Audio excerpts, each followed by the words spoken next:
Welcome to the Young Anthology podcast from the C.G. Jung Institute of Chicago. The Adventure of Being Human, Beyond the Myth of Biological Salvation, with Polly Young-Eisendrath, Ph.D. This is the opening lecture of a weekend given by Polly Young-Eisendrath. It contains a 1-hour lecture followed by another hour of Q&A. From the seminar description, we all sense a connection with the source that underlies our existence, whether or not we recognize it as such, and we all wish to identify with something larger than ourselves. Some feel this as a spiritual yearning, while others wish for fame or celebrity or the knowledge of a larger truth.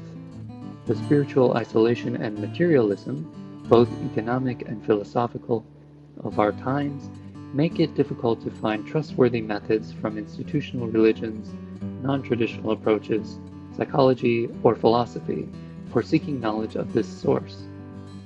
However, our desire to help others and ourselves, and our willingness to love deeply and authentically can offer the common ground through which we can find this knowledge, but it requires a dedicated understanding of our own suffering and its transformation. Instead of seeking such insight into our subjective lives, we Americans embrace popular myths of biological salvation and pharmaceutical soothing. It's not just that we seek instant solutions to complex problems. Rather, we have lost our taste for the adventure of human life, replacing it with ideals of economic and biological security and hopes for absolute control of our diet and health.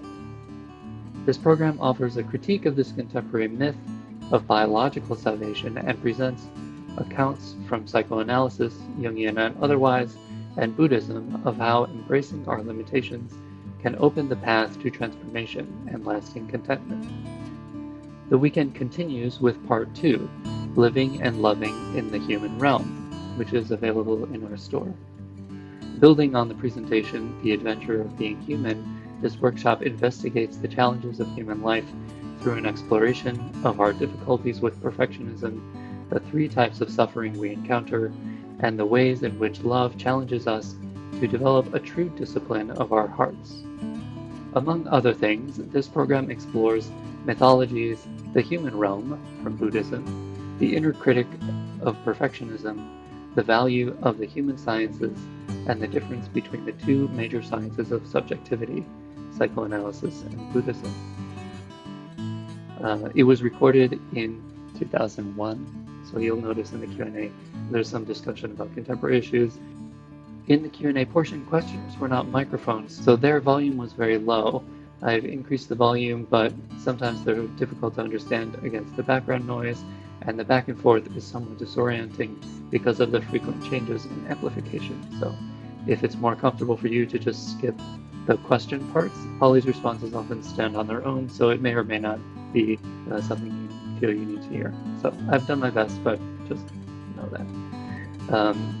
Polly Young-Eisendrath, Ph.D., is Clinical Associate Professor of Psychiatry at the University of Vermont Medical College. She is a psychologist and Jungian analyst practicing in the mountains of central Vermont, where she lives and writes. She has published 13 books, many chapters and articles that have been translated into 14 languages. You can support this free podcast by making a donation, becoming a member of the Institute, or making a purchase in our online store. So now here's the lecture. We are very, very honored to have Polly Young-Eisendrath with us, and she needs virtually no introduction to almost anybody here that I can imagine. She is, of course, one of our most distinguished writing Jungians, a psychiatrist, a Jungian analyst, a professor, and known to all of us as a remarkable author.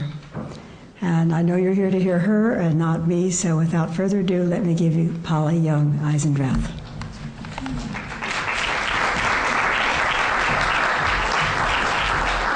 Thank you. Thanks, Jackie. I just had a few minutes to meet Jackie, and we just enjoyed each other so much, but I know she has to get off to some family matters. Is that okay for everybody?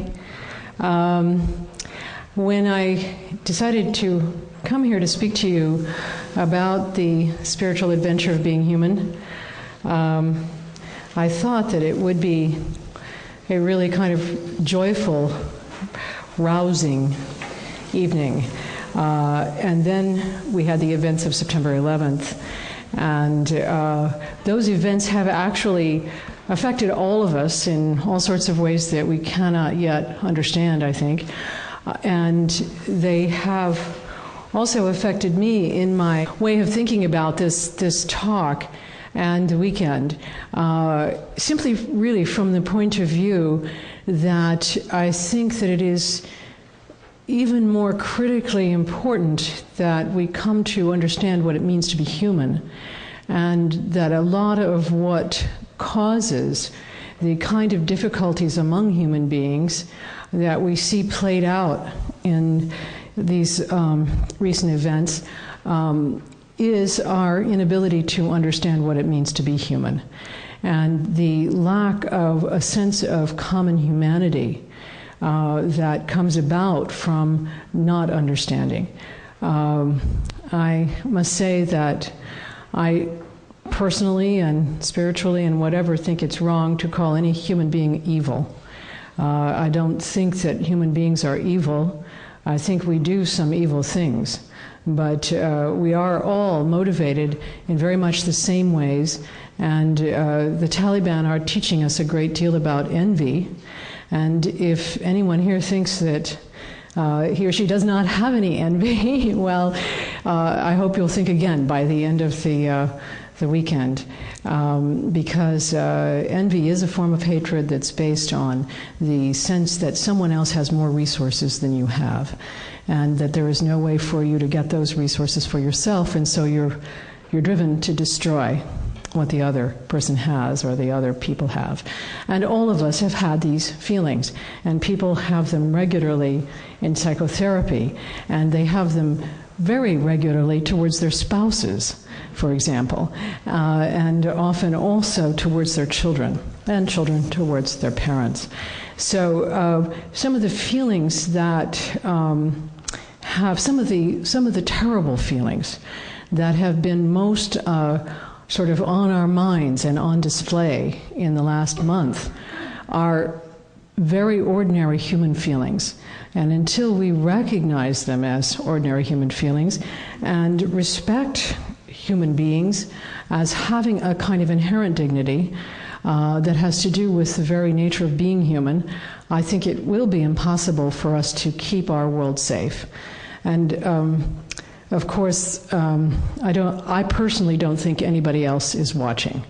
I actually think it will be up to us to keep our world safe, and that it is very possible for our species to become extinct, like 99.9% of all of the species that have ever existed on the Earth. So that's a sort of sober beginning, but it seems that it's inevitable for me to think in these ways now about what I'm going to say, because when I read through it a couple of nights ago, I realized that my attitude towards this material has changed as a result of these changes, and that my feelings are so serious. I wish they weren't. I like to be funny, I like to be lighthearted, but I have these very serious feelings about what's going on right now in the world, and I can't imagine that anybody who knows what's going on wouldn't have some serious feelings, but it has affected what I want to say this weekend. So I want to preface, I'm going to be reading a lot of this. It's new for me, this particular way of thinking. It's not sort of altogether new, but the synthesis that I'm making is new. And the paper that I'm presenting tonight and what I'll be talking about tomorrow are related to what I'm working on in a new book that is tentatively entitled From Biology to Buddha, Lessons in Limitation, Love, and Liberation. And the earlier version of the working title was, the subtitle was A Short Course in Being Human for Those Who Are Confused or Have Forgotten. And working with my editor and my agent, we decided to change the subtitle because it seemed to still kind of sound a little textbooky. But actually, the whole reason for writing this book was to try to rework a certain rant that I was going through over and over again against biological psychiatry. And because I have been in a department of psychiatry that is very biological. By the way, I am a psychologist. I'm not a psychiatrist, but I've been teaching in departments of psychiatry for the last 15 years or so, and have moved, along that path that many people have moved along who have been associated with psychiatry, from seeing dynamic psychiatry as the core of what psychiatrists were doing, to seeing it shift over to sort of biological as well as psychodynamic psychiatry, to becoming completely biological, and to almost the complete elimination of any training in psychotherapy whatsoever for young psychiatrists, so that our new generation of psychiatrists who were trained in, say, the last 10 years aren't really capable of making the decision whether someone needs psychotherapy or medication, because they cannot offer psychotherapy and they know nothing about it or about how to evaluate for it. So consequently, medications are given regularly. Various kinds of emotional difficulties are explained biologically, and human beings are really being seen in terms of organisms or genetic codes, motivations from instinct and from genes. So in the atmosphere of that shift, I was angry, and I was getting increasingly angrier, and it seemed to be the biggest part of my passion in terms of wanting to say something to the world. And I have a very good literary agent who's been with me for all these years, and she just couldn't see that I had a book in this, because she said I was too angry, basically, that you can't just go out and rant and rave about what you don't like. You have to have something to offer in response to that. And so over time, I began to realize that what I wanted to offer was an understanding of being human as a spiritual path or a spiritual adventure.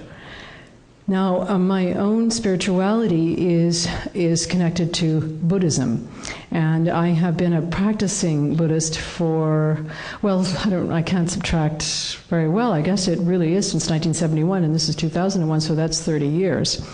And I have been for many years a Zen Buddhist, and in these last 3 years practicing Vipassana, which is the original form of Buddhism, going back to the teachings of the Buddha himself, the living Buddha, Siddhartha.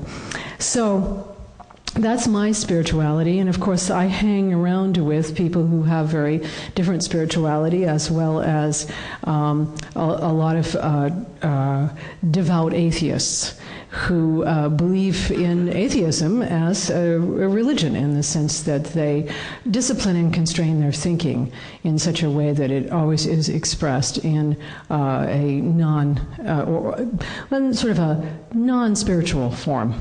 So I was interested really in being able to come up with a framework for understanding human life as a spiritual path that could speak to all kinds of people, and that at the same time would express what is most important to me and what I have discovered in my own spirituality, not only in practicing meditation and Buddhism, but also in doing psychoanalysis now for about 200 years, or however long I've been doing it, which it seems like it should be 200 years, but it really hasn't been quite that long. But I spend lots and lots of hours doing clinical work. I spend at least 40 hours a week sitting with people and listening to them, some people on the couch, some people face to face.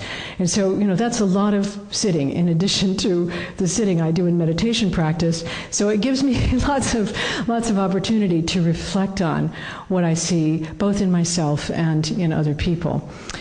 So the presentation tonight, and then tomorrow as well, is an introduction to this material that will be in the book in depth.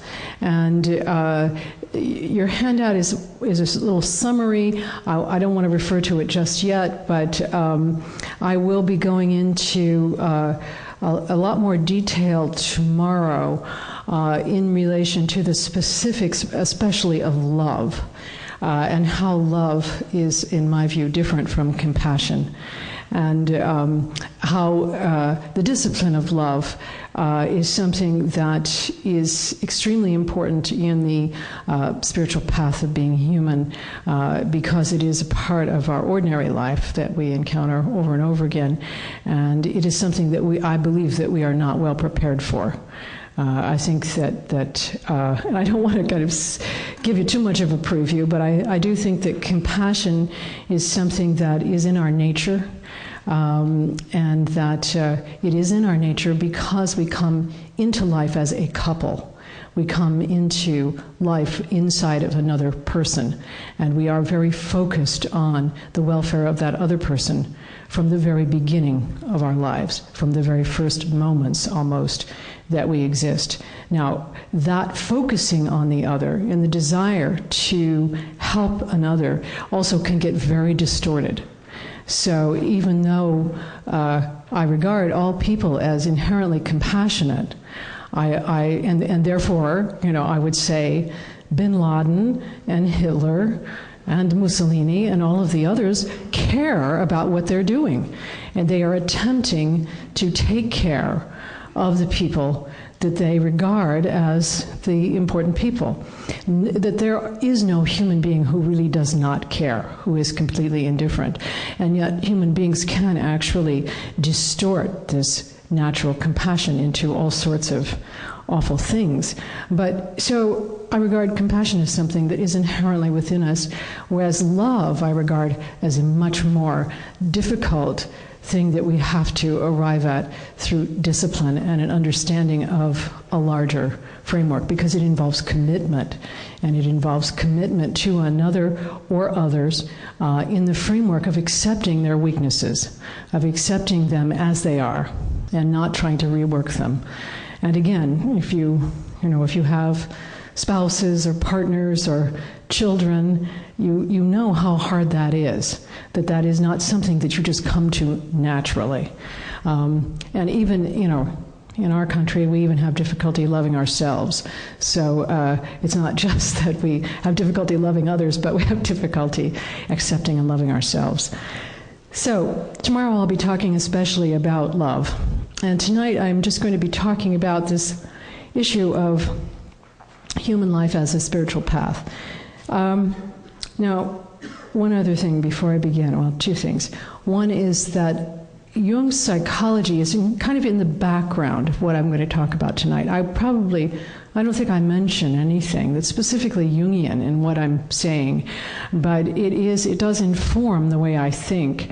And I'd be very happy during the question period to answer any questions about, well, how does this fit with Jung, or this doesn't seem very Jungian, or whatever. I love those kinds of questions, so please feel free to ask them. And tomorrow I will talk a little bit more about Jung, about Jung's psychology, not about Jung per se, but the Jung psychology and the way that I use it in practicing psychotherapy and analysis. And the other thing that I wanted to say in preparation for doing this is that sometimes, at Jungian conferences that I've attended, or perhaps other places as well, but I seem to remember these times as Jungians, I've heard people say this thing that we are not human beings on a spiritual path, but spiritual beings on a human path. And so I wanted to say at the outset that I do not regard things that way. I actually am very much more skeptical about us. I believe that we, at the very best, are human beings on a human path, and that most of the time we can't live up to that. And so I don't want to elevate us to spiritual beings when in fact we have a very difficult time actually being human beings. And if we were better at it, we'd have some dignity in responding to our species in a way that does not bring about the kind of murderous rage that we have recently seen. So I actually think that our humanity itself is a dignity, and that's quoting Immanuel Kant, actually, the philosopher Kant, who says that our humanity itself is a dignity, and that to live up to that is a spiritual challenge that we are not doing very well at the moment as a species, as a whole group. So what I will be talking about then tonight is actually being able to love our fate in being human, and how we could bring that about and regard ourselves in the framework of human beings, and what that teaches us that might actually sustain us spiritually. So, I want to start out then asking, how do we guide ourselves when things do not go our way? Every day we suffer the small insults of life: traffic jams, family feuds, power struggles, bounced checks, sick children, bad hair. And on a larger scale, our hopes and dreams for our children, our relationships, our careers, our creativity may not be reached, although everything reasonable has been tried. No matter our age or our condition, life presents us with limitations. In response, we must change our minds, our habits, and our ideals. Eventually, we will face the big changes of life too: loss of loved ones, illness, old age if we're lucky enough to live that long, and death. And of course, I did write all of this before September 11th, as I said earlier, so really we've faced some terrible calamities in our limitation to control things just recently as a society. We all know intuitively that the major condition of life is change, but we tend to ignore the implications of this fact in our own lives. In my last book, I showed women how to clarify what they want and to live by the knowledge of their own decisions. In this presentation and in the workshop tomorrow, I want to explore what happens when we, women and men, know what we want, are moving towards it, or have achieved it, but something shifts and things change. What are the valuable lessons that we can learn in responding skillfully to barriers in love, family, work, health, faith? Collectively, we are facing an enormous demand to change our habits. Making war and making babies have been embraced as the means of human survival for millennia. But now, neither war nor ever-expanding population will serve us well. Many of us feel a terrible fear for the future of humankind, as we have become aware of our planet as a limited place with limited resources against a backdrop of a vast and seemingly unpopulated universe.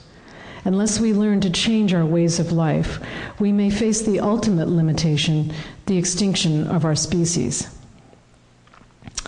So, we're going to talk about the paradox of liberation. This weekend, I will explore the paradox of human freedom, that we must embrace our limitations in ourselves, in those we love, and in humankind as a whole, in order to be truly liberated. This paradox is captured in the ancient ideal of amor fati, which literally means loving your fate. Quite unlike fatalism or gritting your teeth while trying to endure, amor fati involves a skillful encounter with obstacles that increases our zest for life. Making use of our mistakes, losses, failures, emotional habits, and habitual blind spots, we become less afraid of change and more compassionate with ourselves and others. When fully practiced on a daily basis, amor fati leads to a flexibility and fluidity that flow with our ups and downs, our joys and fears, our pleasures and pains. When we can do this reliably, we reach satisfaction and contentment even in difficult circumstances. Let me illustrate amor fati with a little drawing, which is over there.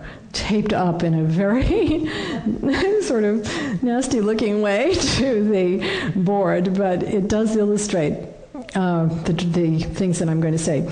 Now, the reality of life is constant and ceaseless change, which is illustrated in the wavy line number 1 there. This means that our moods, feelings, relationships, and health are not a steady state, but move up and down somewhat like a wave on the ocean. Most of us, however, have set our goals and our ideals, I would say all of us, set our goals and ideals as a steady line of demands above the normal ups and downs of life. So we have a sort of steady state of ideals that we set for ourselves and for others that kind of runs usually above the normal ebb and flow of the changing nature of life. Some people set their ideals below, but most of us set them above. In the course of daily life, we all encounter some inevitable meetings of our ideals with reality, unless we have set our ideals impossibly high. And in fact, I think when people set their ideals impossibly high, that really is what depression is. They always fall short of their ideals. So the normal ups and downs of life never even touch the ideals which are set too far above.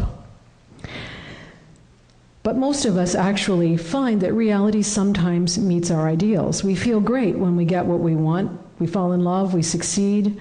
When life meets or succeeds our ideals, we're happy, even elated. And it looks something like this, number 3 there, where you see the line of the steady state of ideals kind of cutting through the up and down of the change in life.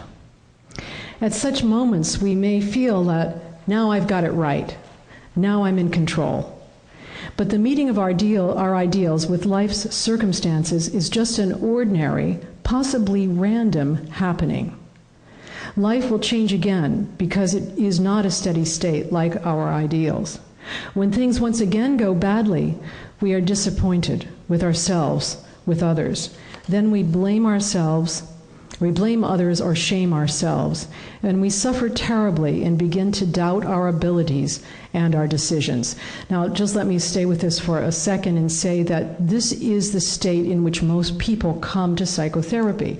They actually either have set their ideals in such a way that the ideals sometimes actually do meet with life circumstances, but then that doesn't go on. Things change and their ideals aren't met. Or some people set their ideals far above, and so they're depressed and they never actually know what it feels like to have that sense of success, like now I've got it right.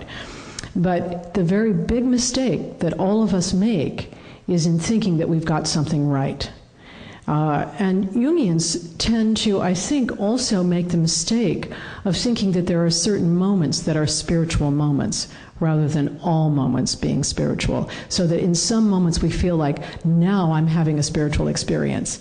And then we want to get back to that experience, instead of actually having the sense that we're always having spiritual experiences. So, on the other hand, then, if we can accept the necessary limitations of life and ourselves within them, then we can live closer to the flow. We find that nothing then is overwhelming because everything is an opportunity to discover something new. Accepting our fate, we come to see what it means to be wholly human, fallible, mistaken, and weak, as well as capable, insightful, and strong.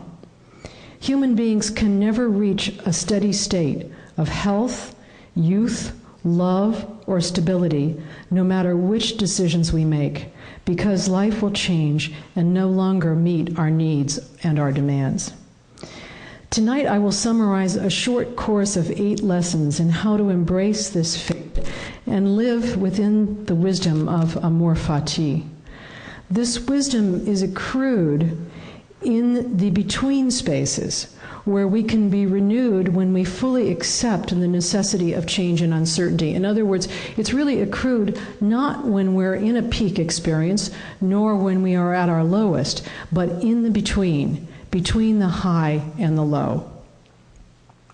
In these between spaces, which are also between people, and I'll just say this because I'm not going to say it again tonight, I'll say it tomorrow, that a good deal of what goes wrong for us is that we don't accept how weak we actually are, so we don't allow other people to see our weaknesses.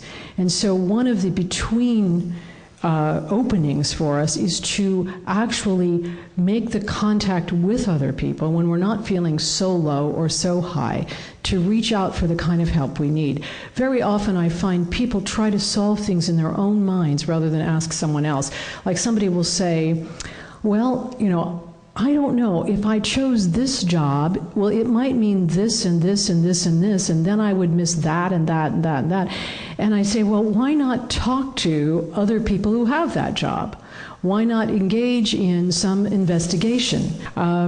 It's as though we think, particularly I think in our culture, we tend to believe that we should solve things somehow inside of what we regard as our own mind.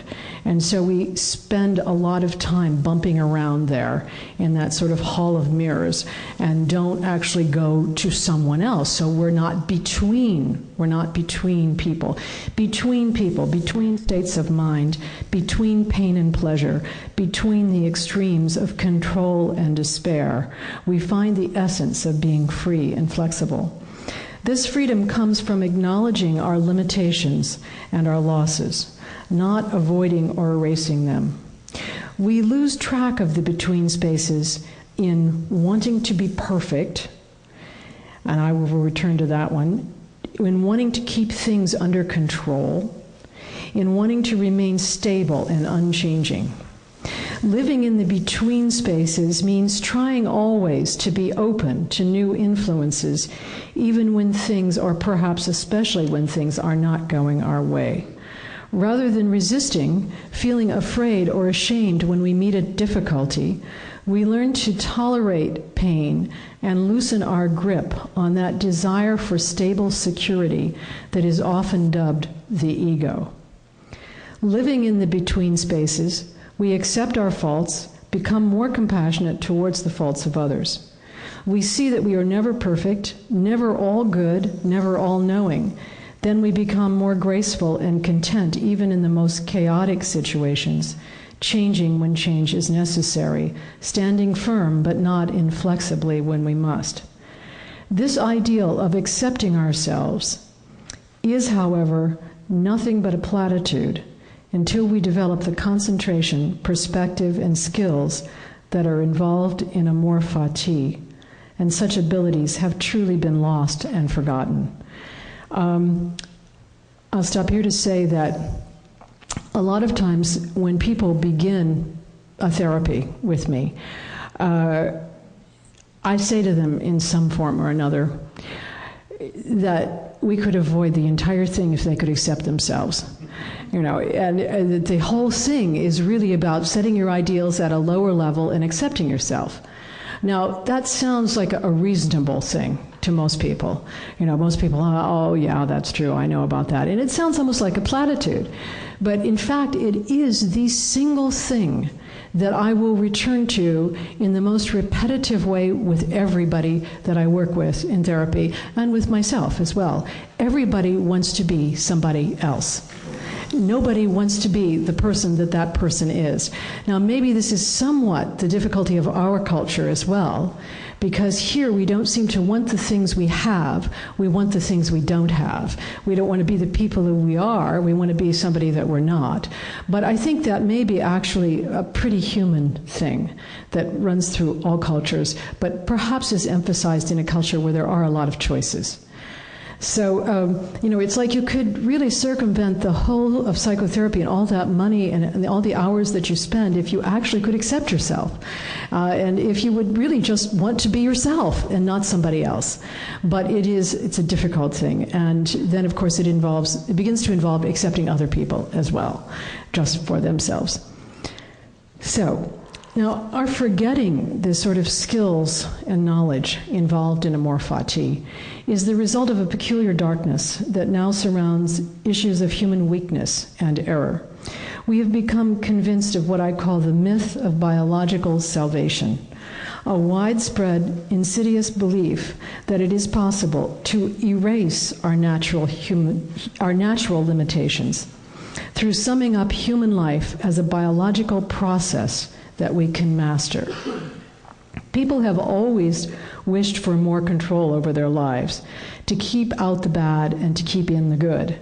Now, however, we can claim that our wishes for control have a scientific or empirical basis. This vague biological ideology permeates much of what we think about what we want, why we suffer, and what love is in this period of time. This kind of ideology is actually bad science. Many of its claims are not grounded in scientific fact or rational argument. They are merely stories that persuade us that science can keep us secure, protect us against illness, and make our children ideal. Many highly educated people now believe that they would improve their lives if they could defy the aging process, that suffering is caused by neurotransmitters in our brains, that love is captured in the phrase attachment bond, that death is summed up as a flat line on the EKG. These and other beliefs about human life are stories from our new salvation myth, that we can master human life through biology. When I use the term biology here, I'm not referring to the actual science, which in fact is a pretty limited science because it deals mostly with weakly determining forces.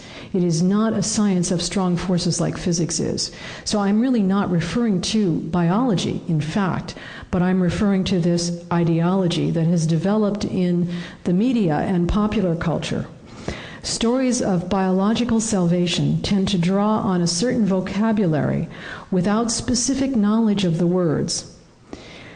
These are the kinds of words that are used: adaptation, attachment bonds, biochemistry, brain states, brain structures, cloning, Darwin, disease, DNA, drug treatments, evolution, genes, genetic inheritance, hormones, mating behaviors, neurotransmitters, organ transplants, serotonin, survival of the fittest. The myth of biological salvation has poisoned our thinking with fantasies of triumph over necessary limitations and change. It has deprived us of understanding how to live peacefully, happily, and freely within the ordinary demands of life. 100 years ago, we might have thought in terms of virtue or character that could be strengthened through tolerance and patience with our limitations. In a more contemporary vein, we might have thought of necessary changes and challenges as providing opportunities for personal growth or insight. In the case of character or growth, we believed that there was something good to be learned through encountering the difficulties of life. Now, as a culture, we eschew self-knowledge in favor of believing that science, especially biology, should give us what we want in order to overcome most, perhaps all, of our difficulties. Unfortunately, this has meant that many of us are frozen in our unhappiness, ignorant of how we contribute to it, although we may be taking our Prozac, exercising regularly, eating right, and following expert scientific advice about our children and our health. The fact is that science is no better than the human mind that creates it. Even our most refined and mathematical scientific findings always contain a certain component of error because our minds are fallible and limited. We will always make mistakes, even when we have machines like computers working for us. No science can account for every particular case within some general law or pattern. Actually, this is a philosophical conclusion that a British philosopher named Alistair MacIntyre concluded from examining the bases of physics and, to some extent, contemporary biology. He and another philosopher came up with what they call the principle of necessary fallibility. And it shows that in roughly, I don't have it quite right here, but it's in roughly a third of all cases in all scientific problem solving, the answers that are arrived at are wrong because human beings make mistakes. And so we can't get around that necessary fallibility. We will never be less fallible, no matter how good our machines get. The complexity of human desires, beliefs, actions, and intentions, the stuff of everyone's life, will always escape our scientific comprehension of it because of our natural human limitations. And human beings are the ones who are running the sciences and the machines, assigning the meaning to them. For this reason alone, we must approach ourselves with an openness to our mistakes, our weaknesses, and our dependence. This ability to remain open always permits us to discover something new. But in this period of time, we've forgotten a great deal about remaining open as a result of our belief in the myth of biological science. On one hand, we believe that we can conquer illness, old age, perhaps even death through biological interventions. Actually, before this crisis of September 11th, some of the big things in the news had to do with people who were freezing themselves, very large cryogenic institutes, so that when it was possible to defeat death, these people could be brought back to life and they could be given the proper treatment so that they would never die. And there were statements being made by scientists saying that there are people living now who will never have to die. It's just a ridiculous idea. It's absolutely ridiculous. There is simply no science to support it. There's no biology to support it. It's complete ideology. So, on the other hand, we are confused. Even though we think that we can defeat death and illness, we are confused about whether our particular form of consciousness, which is self-consciousness, is unique and valuable. Rather than distinguish its powers of creation and destruction from the thinking and behavior of other animals, we tend now to reduce our understanding of our own consciousness to what we study in the brain tissues and observations of other animals. On one side, we pretend that we could be gods, with a kind of omnipotence and omniscience that could master life and death. And on the other, we describe ourselves as animals who are determined mostly through our biological reactions and processes. And yet the specific experience of being human lies between the animal and the divine. A famous line from the poet William Blake captures an insight to which I repeatedly return. In between, there are doors. The essence of human life itself lies in this between, and we ignore it when we aspire to use the myth of biology to force our experiences into unchanging categories, such as healthy or unhealthy, dead or alive, off or on. I believe that I have a unique opportunity to shed light on how we can embrace our limitations as a means to liberation.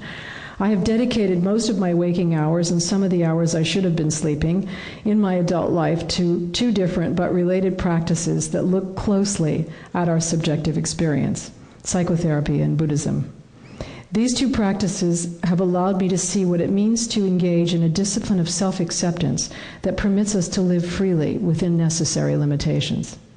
Psychotherapy and Buddhism complement each other in the ways they address our limitations and allow us to open the doors between. Psychotherapy focuses its lens on our personal emotional habits. Buddhism focuses its lens on universal themes of suffering. All clients come to psychotherapy hoping that the treatment will eradicate or remove the bad parts of their personalities. But the goal of therapy is self-acceptance and greater understanding of those offending parts. This allows us to move gracefully within the movement of life. We become more compassionate when the offending parts of ourselves no longer offend us, so that we can take responsibility for them, and lo and behold, we find that we can forgive those same limitations in others. And this is, again, the thing that so many people resist when they do finally see their habits and their motivations and how those habits got to be there.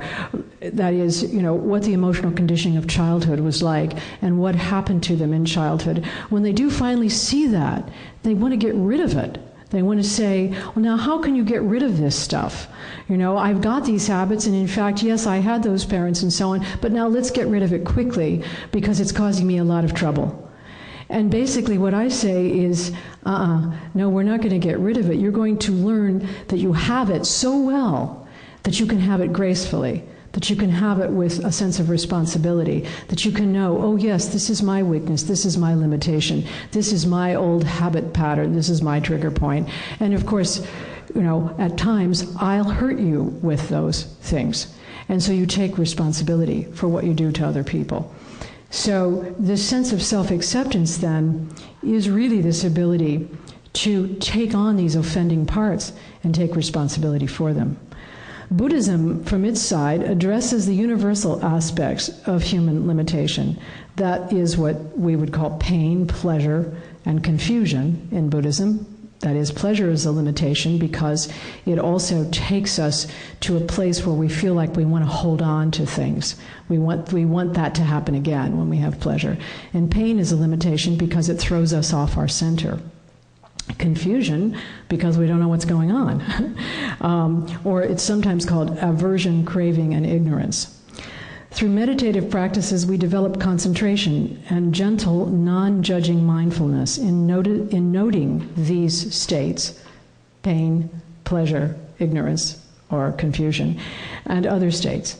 Negative states become more fluid because we no longer reject them. And as this happens, we also awaken to new insights about the world and ourselves. That's all meditation really does for you, is to allow you to hold in your awareness states that you would have rejected. And the more you hold them there without judging them, the more fluid they become. They become in that flow of what's called impermanence in Buddhism. They change. You notice that the pain doesn't just remain there in that same way. You notice that your preoccupation, the blah, blah, blah in your mind doesn't just keep going blah, blah, blah. It changes to a different blah, blah, blah. And so the more you notice that, the more you find you can accept the things that are actually going on in yourself, and you don't have to become somebody else. You can actually feel like, hey, I'm free to actually accept this. Many traditional teachings expand and illuminate these insights that we gain from this ability to perceive things with equanimity, and gradually we feel liberated because we are unafraid of our limitations and can move without hindrance through the world. This actually is the very essence of this form of freedom, is to move without hindrance through the world. That is, whatever is thrown up in yourself or the world, you can move without hindrance through it. You can just keep going. Then you can keep your sense of compassion, you keep your sense of interdependence or being able to be in contact with others. Now, of course, nobody gets really that good as to always have it, but that's the goal. In this process, we discover that we are never separate from anything else. Everything, ourselves included, is an absolutely interwoven whole. Both psychotherapy and Buddhism are contemporary wisdom practices in which the truths that are discovered and taught are meant to affect all aspects of life. This idea of a wisdom practice was a traditional part of Western culture for a very long time, until we began to split our sciences from philosophy and religion. And as we did that, coming out of the Renaissance, we established a means to truth that didn't seem to be personal. And so now many people actually believe that they can embrace truths. Say, for example, people take on the idea that depression is caused by low serotonin levels. They'll take this idea on, not knowing anything about serotonin, not knowing anything about the research that's actually behind that statement, or anything about the medications that actually supposedly affect the serotonin levels. But people will take on a statement like that and feel that that statement has no effect on their personal life. You know, that it's simply a statement of fact. This is a fact, that depression is caused by serotonin. It's not about me personally, has no effect on me personally. I'm simply stating it as a fact. Now, of course that has an effect on you personally, but we have this peculiar way of thinking in our culture that divorces truth from our personal being. We feel that we can take points of view and that have no effect on us personally at all. We also feel, and this is something that I think is an important issue that we don't spend enough time thinking about, but we feel that our great teachers, our great scientists, our great artists, even our great religious leaders and so on, do not have to be accountable on a personal level for how they live. Their teachings do not have to in any way reflect themselves in these people's lives. And we could take Carl Jung as an example of that. He has certain wonderful ideas that he brings to us, and we really shouldn't focus too much on how he actually lived with actual men and women and so on, because these two things are kind of separate. Now, that is a very questionable way of thinking. In the past, we would have not thought that way. Before the Renaissance, we would have expected that our greatest teachers would also, their lives would exemplify their teachings, and that they would be, in that way, in some way, exemplary to the rest of us. So in this period of time, we tend to believe that that fact and information and knowledge and so on have no transformative effects on us. So psychotherapy and Buddhism are wisdom practices very different from that. In other words, in both of these, one simply cannot just talk about the ideas, one has to exemplify them in one's actual being. So, if a really good psychotherapist exemplifies in the way that person has already been through a good psychotherapy and has taken account of her or his own subjective experience and is able to do that then in the presence of other people, so that one has some sense of actually showing in one's being the wisdom of the actual practice. And of course, in Buddhism, it's absolutely that way. I mean, you wouldn't get by with one tiny little statement that you couldn't show in some way that was a practical thing. So these are wisdom practices, and they offer transformative rather than educative truths. The two practices have some overlaps and many differences. For this weekend, I've culled from the two what I believe to be the 8 most valuable lessons in exploring the spiritual adventure of being human. These 8 lessons help us gain the knowledge of our subjective lives so that we can accept ourselves. Now, if you just glance at the back of your paper, the lessons are there just in a summary way, and maybe we'll be able to talk about them some tomorrow. I'll go into more detail, but let me see, I don't think I have one of those sheets. I'll just state them right now, because I'm going to actually go over in greater detail some of these ideas. But the first lesson is you can't get it right. The second lesson is true love is ambivalent. The third one is yourself is not a thing, don't worry so much about it. The fourth one is true freedom is responsibility without resentment. The fifth one is no one is your opposite or your enemy. The sixth one is don't fear suffering, dependence, or weakness. The seventh one is death is not the end. And by the end there, I mean like the end of the movie, where the end comes up on the screen, and then afterwards you just get a few credits that flash by, and then there's all darkness. So we tend to believe that death is like that. We have a few minutes of flashbacks, and then there's darkness. Somehow we get connected up with the movie. But there's much more to death than the end.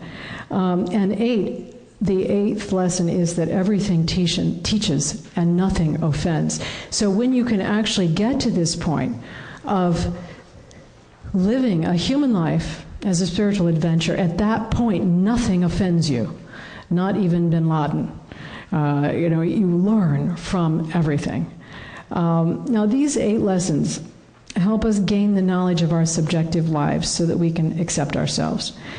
This knowledge includes the complexity of the human heart, the ambivalence of human love, and the importance of necessary limitation. Our limitation shows us that we all suffer because human life is in the between. It is never perfect, and it can never meet our images of perfection, and it can never meet our ideals as a steady state that would somehow ride above our experiences. When we fully accept the necessary limitation of being human, we wake up to something unexpected, reality. And it is reality that we are trying to escape through biological or any other salvation myth. The wish to escape limitation, remove the offending parts of ourselves or our lives, tends to trap us in a kind of harmful perfectionism that leads to blame. And it really is often self-blame, but also blaming others. So this first lesson, that you can't get it right, which I will talk about in depth tomorrow, is addresses the belief that there is someone out there who gets things right. You know, generally in therapy, again, people don't believe that they are going, it's really kind of interesting to me, these sort of obvious things that come up again and again. Nobody seems to believe that he or she as an individual is going to get things right. You know, people come in, I'll never get that right. I'll never figure this out. I've already messed that one up. But they believe that there is somebody out there who does. That there must be somebody, some guru or some master in a cave or somebody who gets everything right. And as soon as you get rid of that belief, it is amazing how freeing it is. Just to know that there is nobody who gets things right. It's actually great to know that, because then you know that, you know, everybody is muddling along, everybody is trying to figure things out, there is no absolute authority out there, nobody has got it all together, nor will anybody ever get it all together, because anybody who has a particular vision, including mine, will eventually be wrong because of necessary fallibility. And so then that will have to be revised, and there'll be a whole other rendering of some kind of knowledge of what it is that we're doing here.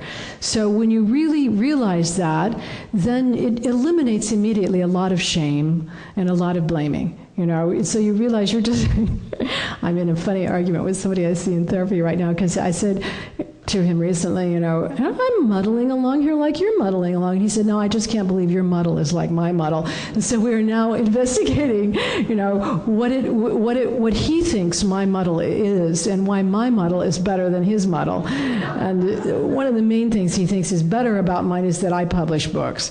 He actually wanted to write books also, so we're in the midst of that right now. But when you actually realize that nobody gets it right, nobody out there knows, then it's much more freeing not to know and to realize that it's a discovery process, and that no matter what you discover, it will eventually be somewhat wrong. You know, it will eventually sort of, it'll come around to being wrong or limiting. So then you have to move on to something else. So now, so if we eat the right foods, exercise enough, meditate, go to therapy, do what's right for our kids, take our vitamins, we still won't get it right. This clarifies how and why perfectionism is such an obstacle to liberation. As an antidote to perfectionism, I'll explore the Buddhist concept of impermanence, which is the ceaseless change that is the basis of our world. Buddhism teaches that reality is not out there. It is not fixed and stable or different from ourselves. In other words, what I'm calling out there, I'm constantly creating, and so are you. We have a consensus about what's out there. And as we change our consensus, so out there does change. So there isn't any out there apart from us. We are creating it. And as we move along, we create it differently. And this gets into a whole thing, but what I mostly want to say is that as your perceptions change, so does the world change. And that's a very practical thing. As you, and maybe you've seen this, you know, I mean, what's really quite remarkable is that you can be sitting across from somebody who looks absolutely ugly to you. You know, this person is looking, you know, I don't know, whatever, you know, they're looking weary, they're looking ragged, they're looking miserable and needy and so on. And then they begin to sort of take on a different, they start talking differently. I see this in therapy very often. They start to kind of coalesce, and there's a little bit of a sort of an insight or a light, and pretty soon you're looking at this very same person, and you're thinking, my God, I never noticed how attractive this person is. This person is really quite beautiful, and look at this and look at that, and it all is coming together in your perception differently because your point of view has changed. And so actually our very perception can change. Now, of course, if you go away to a silent meditation retreat and you have days and days and days to watch this, it starts to get really, really clear to you how when your perception changes, the world actually changes. Because most of the time, we're not watching how that happens. It's going on, but we're just not paying attention to it so closely. So the idea then is that we're never separate from reality. It's not out there, fixed and solid and different from ourselves. Rather, it's flexible and a part of us. So these following 6 characteristics, which I'm going to briefly introduce right now, that are listed on your handout, are the characteristics from the point of view of what I consider to be the really real, which is, from my point of view, the nature of human spirituality. That these are the things that everybody will learn if they just travel the path of being human, keep their eyes open, and try to keep on discovering. The first one, and I've used some terms from Buddhism and I've used some terms that come from psychology, psychotherapy. The first one does come from Buddhism, and it's the term impermanence. And impermanence refers to just exactly what I was talking about a few moments ago, the ceaseless change that usually escapes our notice, but becomes obvious in our aging and the passage of time. That is, there is constant change going on, both in our perceptions and in the organization of our physical being. But these changes escape our notice because we're not paying close attention. I like to give the example of the pancreas, as something that appears to be a physical organ but changes its cells just about every 24 hours. And so it is actually a function or a process that we regard as a thing, pretty much in the same way as we regard ourselves as things. We're not actually things. So this aspect of impermanence, of ceaseless change going on that escapes our notice, becomes obvious to us in our aging. We have the experience of time as being an arrow going in a particular direction. And yet we also know that time does not exist like that. But it is not only, let's say, our system of clocks and calendars and so on that persuades us that time moves, but it is impermanence. It is the movement of impermanence that we actually experience in our physical being as aging. So impermanence is a ceaseless change that usually escapes our notice, and change, what I'm calling change, are the obvious changes that confront us. Of course, there are aspects of impermanence, but they feel different. We feel these changes, especially in our relationships with others and in our inability to keep ourselves safe. That's what happened recently. Something changed, and we all felt very distinctly that we're not able to keep ourselves safe. It was sort of thrown in our faces. But in fact, it's a fact all the time. Often I say to people, you develop these defense mechanisms, whatever they are, this way of thinking and so on, as in a way to try to keep yourself safe and stable. Well, yes, in fact, that's true. I did. That's why I became, in fact, so compulsive as I am, is that I was trying to keep myself safe. And but the fact is, I'll never be safe.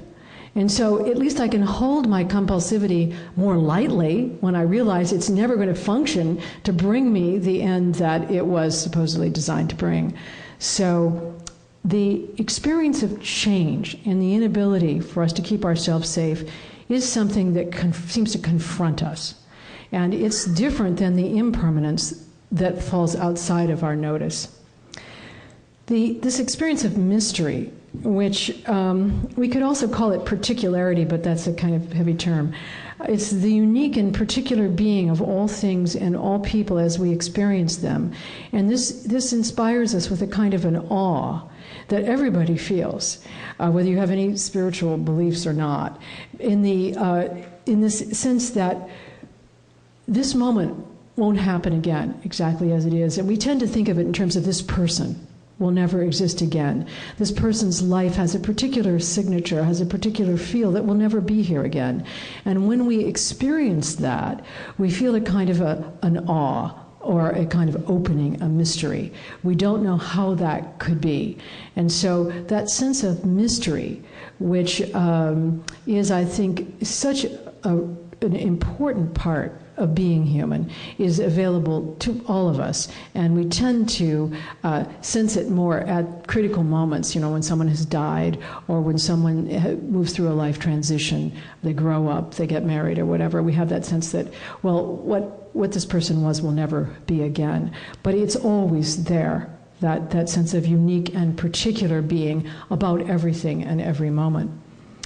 Limitation is the constraint, the limits under which we live, but especially the limits in our knowledge, our lives, and our resources, perceived often as fear, regret, or sorrow about what we don't have or what we have not done. That's the way many people experience limitation in this culture, at least. People say, well, I never traveled to California, or I didn't own a yacht, or I didn't finish my college degree.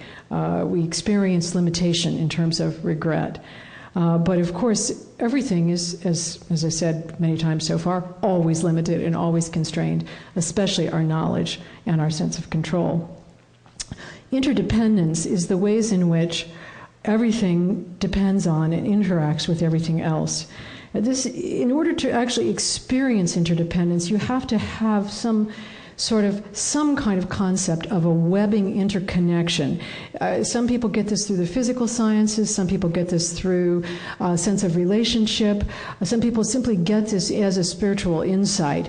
But it is, at some point, if you pay attention, you will actually notice that everything depends on everything else, and that everything that you say depends on all sorts of contexts which you haven't invented, and so there's no such thing as a completely original statement, that everything you eat has come from many, many places and touched many hands and gone through many transformations with many kinds of both natural and human connections, so that every moment, if you just kind of looked at that moment, is webbed out to all sorts of other things.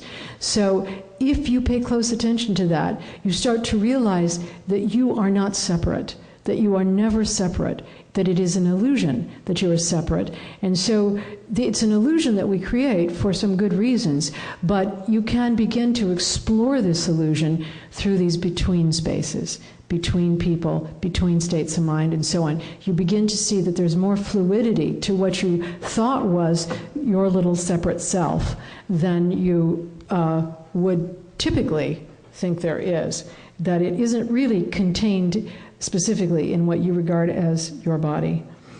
So all these connections then awaken us to our absolute connection to all other things and our lack of separateness. Now this interdependence and all of these conditions culminate then in this condition that's inherent, in my view, in human life, which is compassion. And I regard compassion as the truth. It's really the truth of everything, but it is the truth specifically of interdependence. Human suffering teaches us the reality of compassion as the lack of separateness between ourselves and others. Helping others helps ourselves, and helping ourselves helps others. And the other thing about suffering, if you pay attention, you notice that everyone is suffering. And so that is an absolute connection between us and all people everywhere. And we would recognize that if we were with those people. We would recognize their suffering through our compassion, through our connection to them. So these 6 conditions then are what I regard as reality. And I could capitalize reality there, and that would be fine with me, or put it in all caps.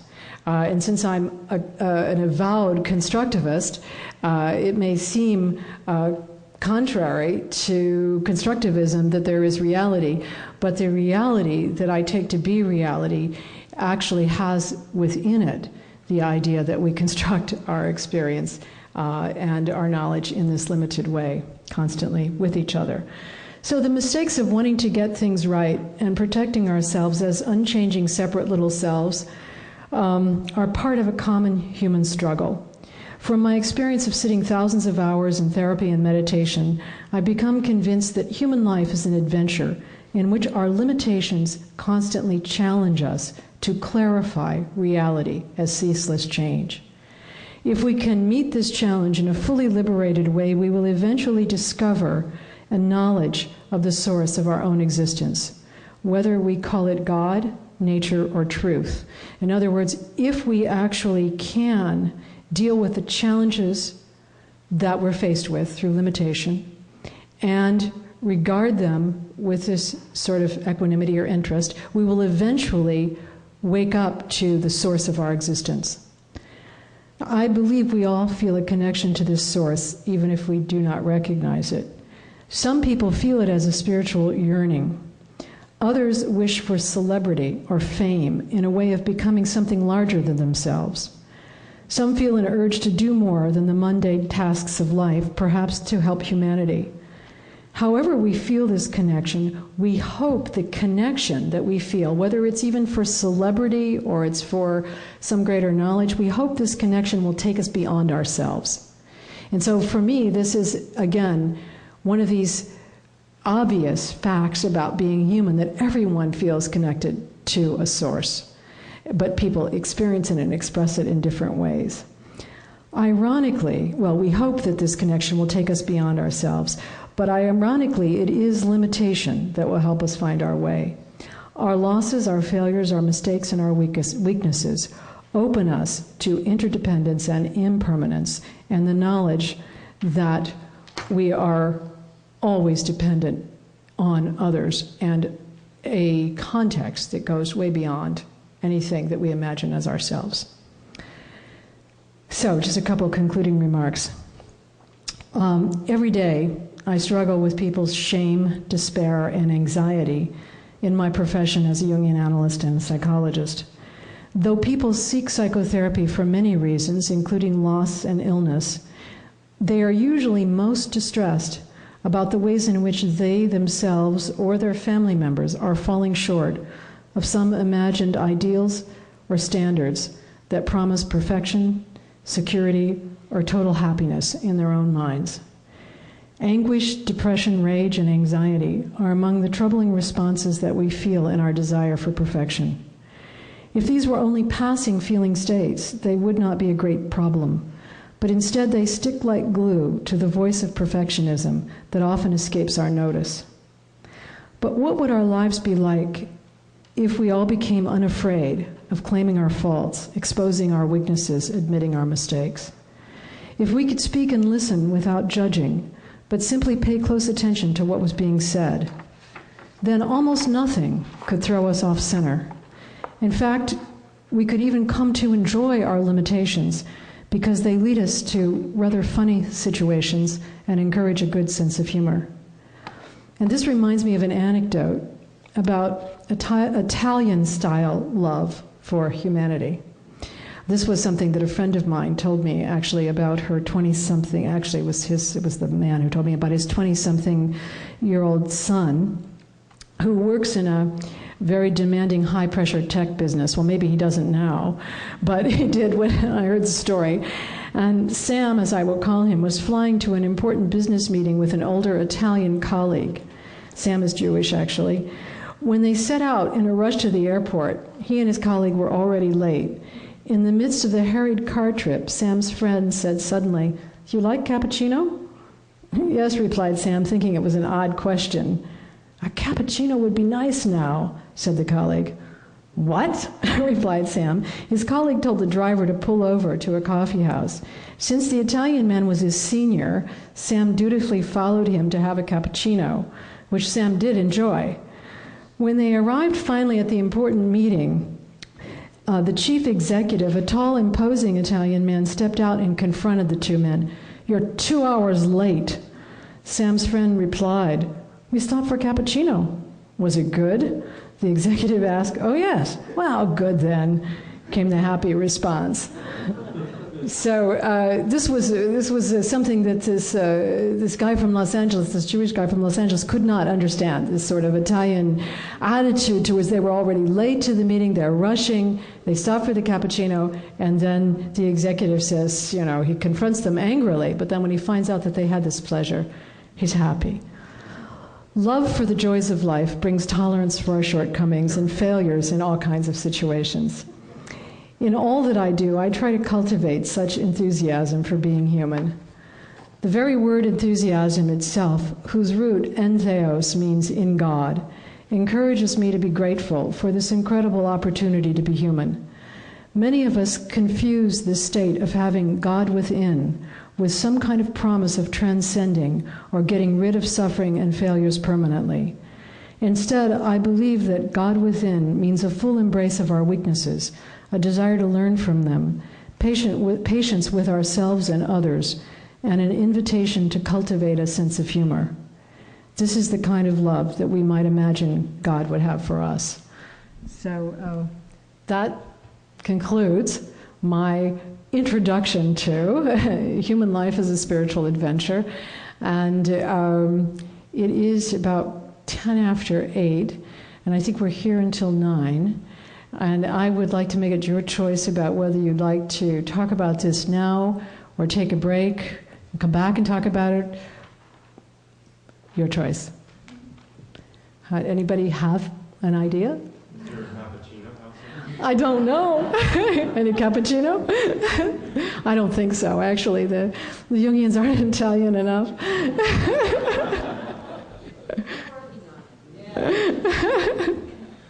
Yeah, I should have asked you, Mary, any cappuccino? So, do you want to stay? And then maybe we finish in time to leave before, or we can stay as long as you want. I'd be interested in your questions, reflections, particularly challenges. Yeah, Bridget? This may be a challenge, but when I first started hearing you speak, I thought, so then why are you a psychologist? If you think that we should just accept our you know, why? Because I can get paid for saying that again and again to people. Wouldn't you like to get paid for saying that? Yeah, it's really, I think that the reason that I'm in this line of work, actually, I mean, of course, it's, changed my view of why I do this, has changed over the years. I think at the very beginning, I just wanted to help with suffering. As it's gone on, what I've realized is that a lot of what I do actually is helping people accept their weaknesses and their difficulties and accept those as inherently part of themselves, that they can't. What happens is if you don't accept your own weaknesses and your own sort of habitual blind spots and complexes, then you make them live in someone else's house. You project them into a partner, a child, an enemy, a different nation, or you make them live in your own backyard. You never look at them, And when they're living in your backyard, they can come and grab you. If they're actually in your house, what I often say to people is, when we come upon something that a person doesn't like, and we come upon those things very often in therapy because people come for that very reason, to talk about the things they don't like about themselves. My analogy is you have to build a bigger house because you're going to have to make room for this in your house as well. Otherwise it's going to live in someone else's house where it really doesn't belong. So that challenge of actually accepting who we are, and it really means accepting the particularity of your own being, including the parents you had and the way you came into life and the way that developed and all of the things that you didn't do. All of those go into the acceptance. That is actually, for me, the biggest challenge in what I do. And the reason that I continue to do it with such enthusiasm is that it's interesting. It's interesting how people refuse to accept themselves.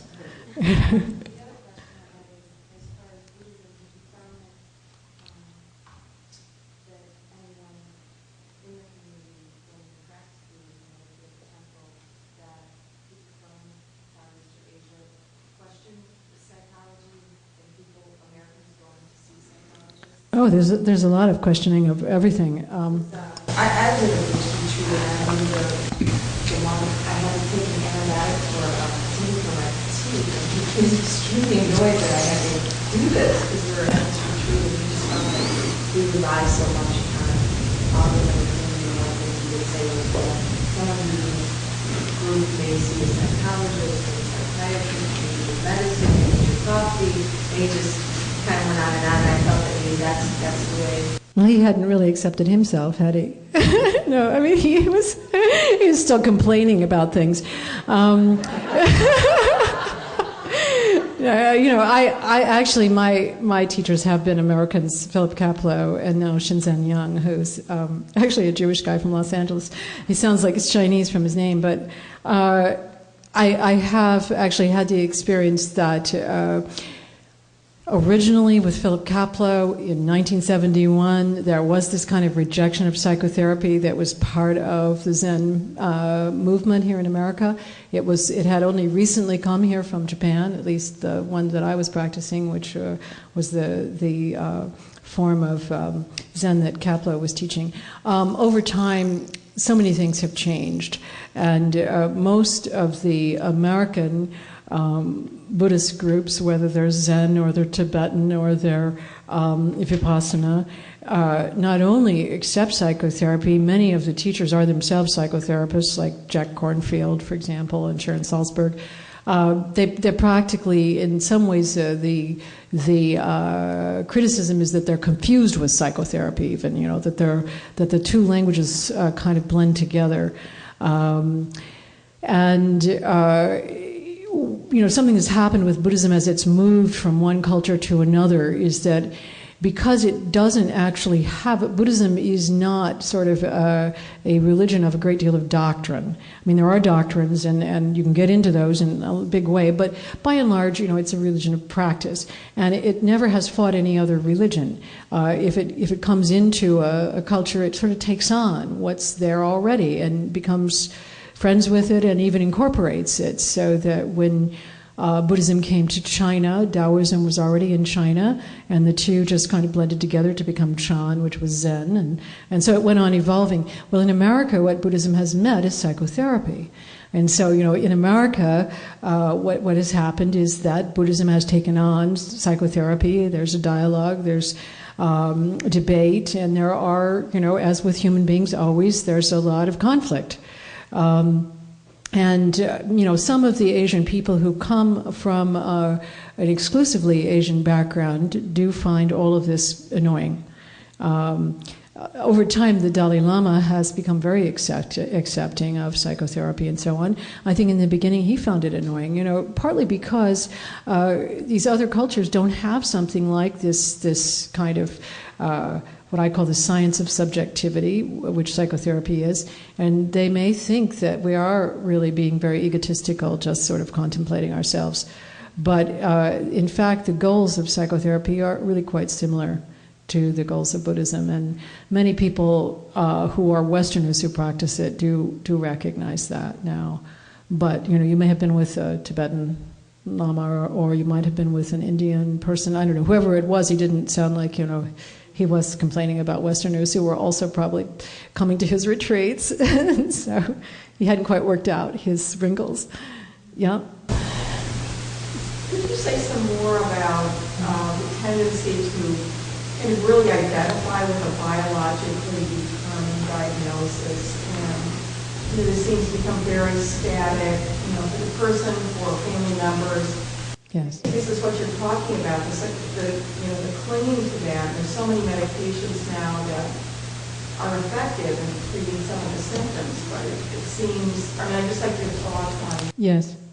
Well, I'm going to recommend actually a book that's just come out, which is called Healing the Soul in the Age of the Brain, and the subtitle is Becoming Conscious in an Unconscious World. It's by a Freudian analyst who actually is a very good friend of mine named Elio Frateroli, an Italian, who likes cappuccino. And he actually, he's got some stuff in print there that is just exactly the way that I would say it as well. I'm also working on the chapter in my book called The Myth of Biological Salvation. And basically it goes something like this. We have made some really big mistakes in buying this, and we really have been buying a psychopharmacological view of particularly psychiatry, but that has affected our whole culture. And what we have been buying has actually been advocated by pharmaceutical companies as they, I'm just going to go into the economics of it for just a brief moment. I'll come off of that because that's where my rant goes, actually. That goes, the pharmaceutical companies have bought the hospitals, they've bought the managed care practices, they have shortened every kind of intervention down to, what kind of medication does this thing need? And taken out the whole sort of aspect of being human and being able to look at why we suffer and what suffering means and so on. So there's a whole economic side to this myth of biological salvation.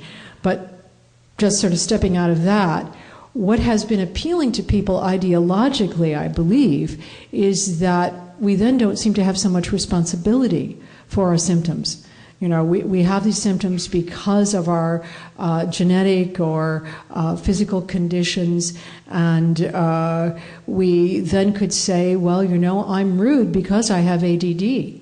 Or, I can't keep my, I sort of, really that's one of the things I do hear people say, but the other thing that I very often hear people say is, I'm depressed because depression runs in my family. Actually, that doesn't make any sense at all. People are not depressed because depression runs in their family. As Elio points out, and of course he's a psychiatrist, and so he has the credentials, he's also a psychoanalyst, that at the very most what we could say is that one of the effects of depression is lowered serotonin levels in some depressed people's brains. As it turns out, it's only really in about a third of the people that are ever tested who say that they are depressed, who report depression, in which the lowered serotonin levels actually exist.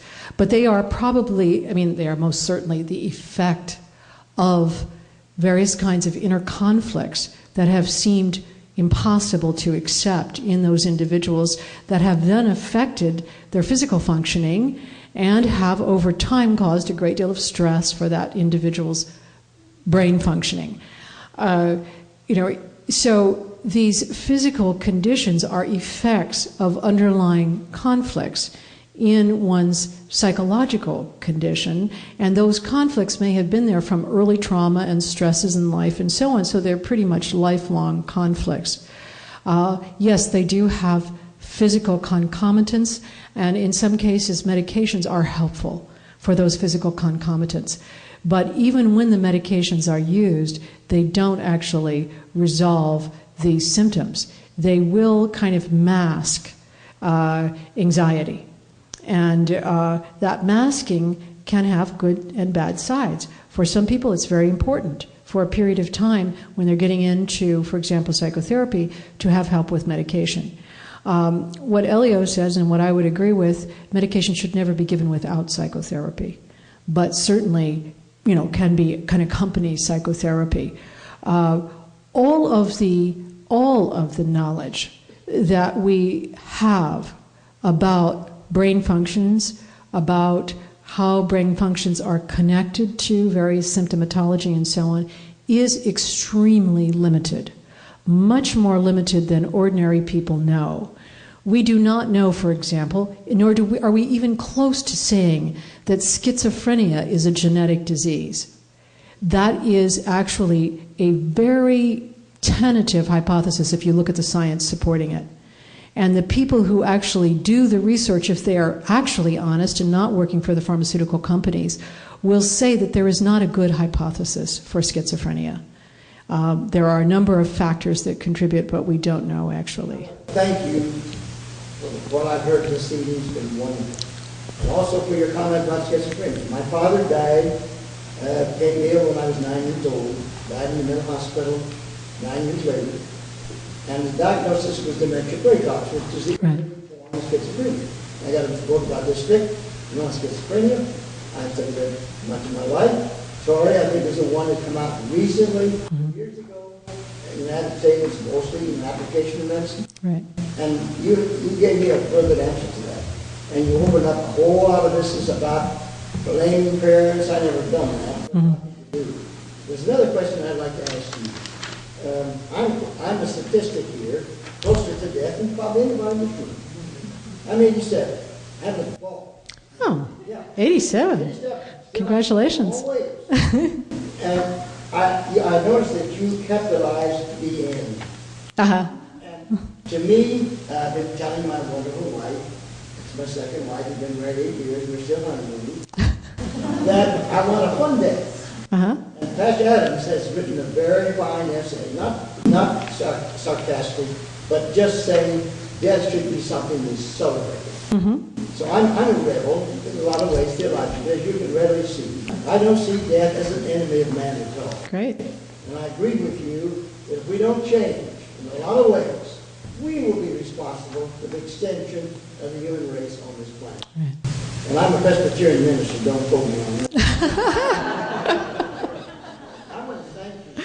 Well, Well, thank you. Thank you very much. Thank you for the testimony about your father, because, I think that these are the kinds of things that people really need to be clear about, and that I also have in my background some people who would be categorized at least as very serious borderline personality disorders, and my grandmother committed suicide, and so there are many things in my background that would predispose me, if I were to go on the biological explanation, would predispose me to a severe mental illness, when in fact I know that these things actually have to do with psychological functioning. There may be a predisposition for people to be sensitive, but for heaven's sakes, that sensitivity can lead to all sorts of other things and not to some kind of mental breakdown. So, we seem to be persuaded right now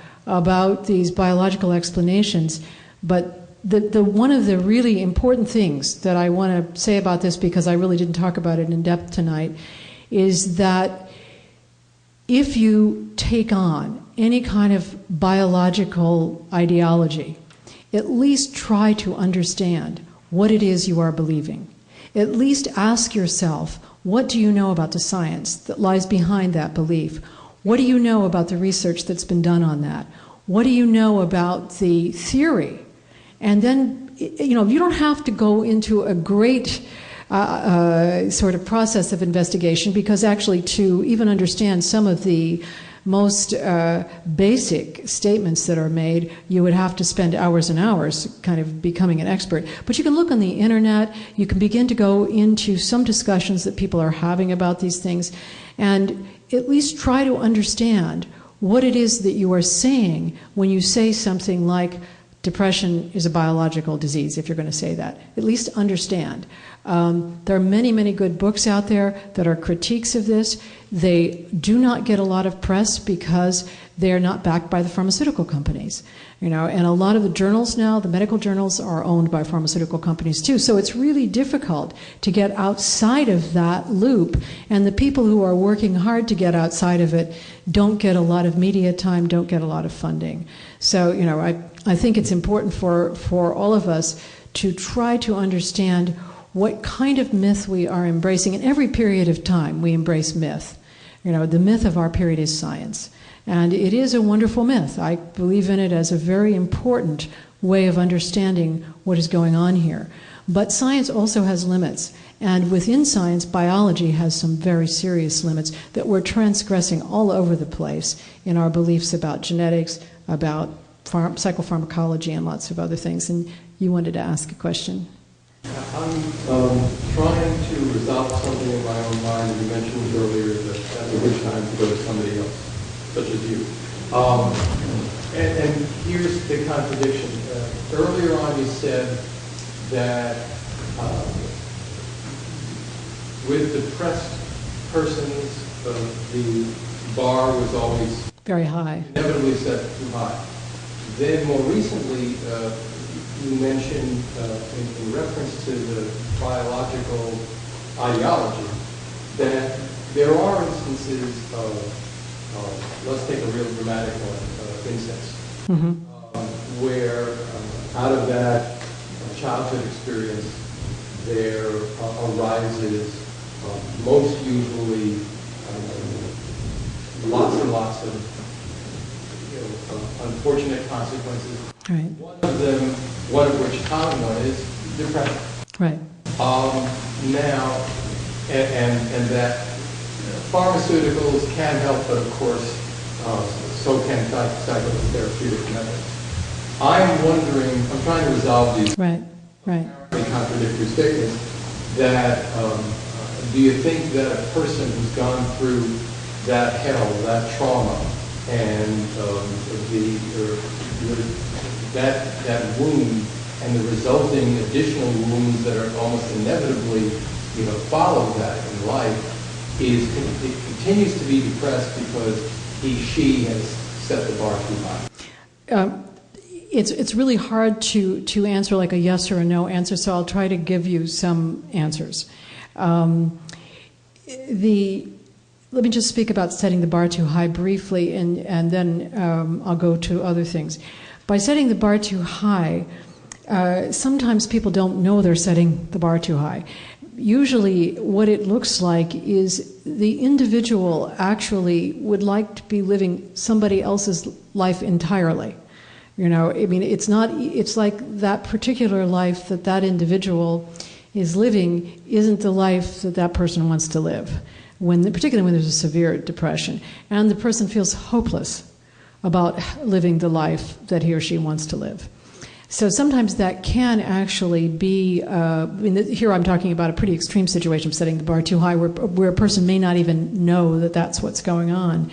And such a person may have experienced trauma, and such a person may have experienced incest. And that's an underlying, though, habit of that person's mind to more or less say, the life I'm living is not worth living, because, you know, it's not the life I want to live, or, you know, and I can't reach the one I want to live at all. So there's that piece to it. There's also the other piece, which is that many times when people have experienced childhood trauma, what is most destructive is the way that they try to keep it out of their awareness. You know, either they keep it out of their awareness through dissociation or some kind of repression that they don't even know about, and so then it somehow gets repeated either in what they find themselves doing, or they get attracted to people who are doing the thing that they didn't know they've already experienced, and that's very discouraging.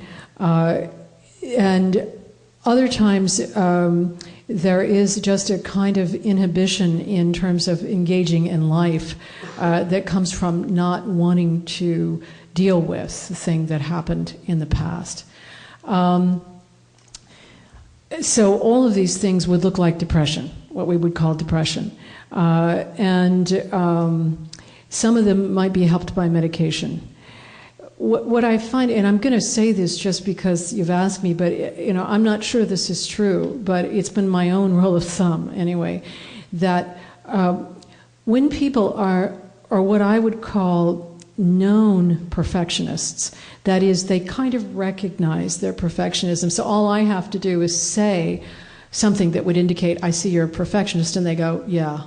You know, I mean, they kind of know that. They see the indecisiveness over time, the way that they don't finish things, or the ideals that they've set that are impossible to reach, and so on. This is pretty known to them. I find in general they are not helped by medication. And that when they take it, they're disappointed in the effects, partly because it doesn't meet their ideals. And it's like still another thing that doesn't meet their ideals, which is particularly discouraging because they're looking to this one last thing, you know. So usually when they are known perfectionists, I generally kind of, you know, say, let's kind of stay away from that for a while so they don't have to get more disappointed. But the people who are not that way and feel very depressed, especially people who have a kind of anxious depression that is based on trauma that perhaps hasn't been integrated or known or accepted or whatever, sometimes the medication can be extremely helpful. And eventually they can leave it behind. But it comes along for a while. So does that kind of get at it? Yeah. I wonder if you could comment on how myths such as the biological determinism myth achieve ascendancy, and in relation to that, both psychotherapy and Buddhism have been criticized as so interior as to result in a certain passivity in the outer world. You know, self-acceptance, knowing thyself, then you can be content, and then ascendant myths may take over. Right. So just some comment on the interaction between that more self-focused acceptance in Buddhism and psychotherapy, but the other part of your argument, which is that a myth has taken ascendancy, which is not in our best interest. So how do we change our perceptual world?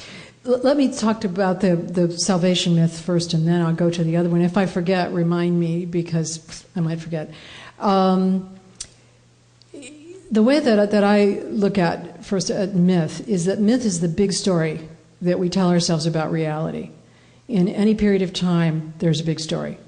And in the past, in sort of the way you could sort of look at it in the more ancient past, we told ourselves big stories about gods and goddesses and powers that were out there controlling us.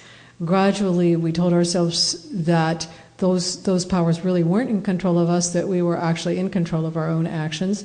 And then we gradually moved to trying to understand who we are and what the world is. We kind of separated out these categories, and we started investigating things in terms of rationality, logical processes, and empirical fact through science.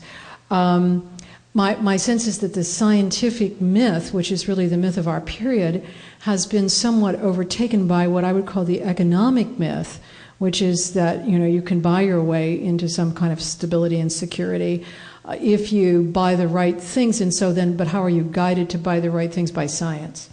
My feeling is, or my own, these are my observations just based on my experiences with people, that we make a big mistake in salvation mythology. Whether it's a theological salvation, as in the Islamic beliefs about salvation coming from certain actions, that even if those are distorted interpretations, these people that are martyrs and kill themselves in order to accomplish things, they believe that they're reaching a salvation by doing that. Similarly, I think that we make a mistake in our period of time to believe that science will save us, whether we think it's going to save us from making mistakes or death. Whether it's going to save us from our own sort of problems with our knowledge, or we think it's going to save us from our physical vulnerabilities.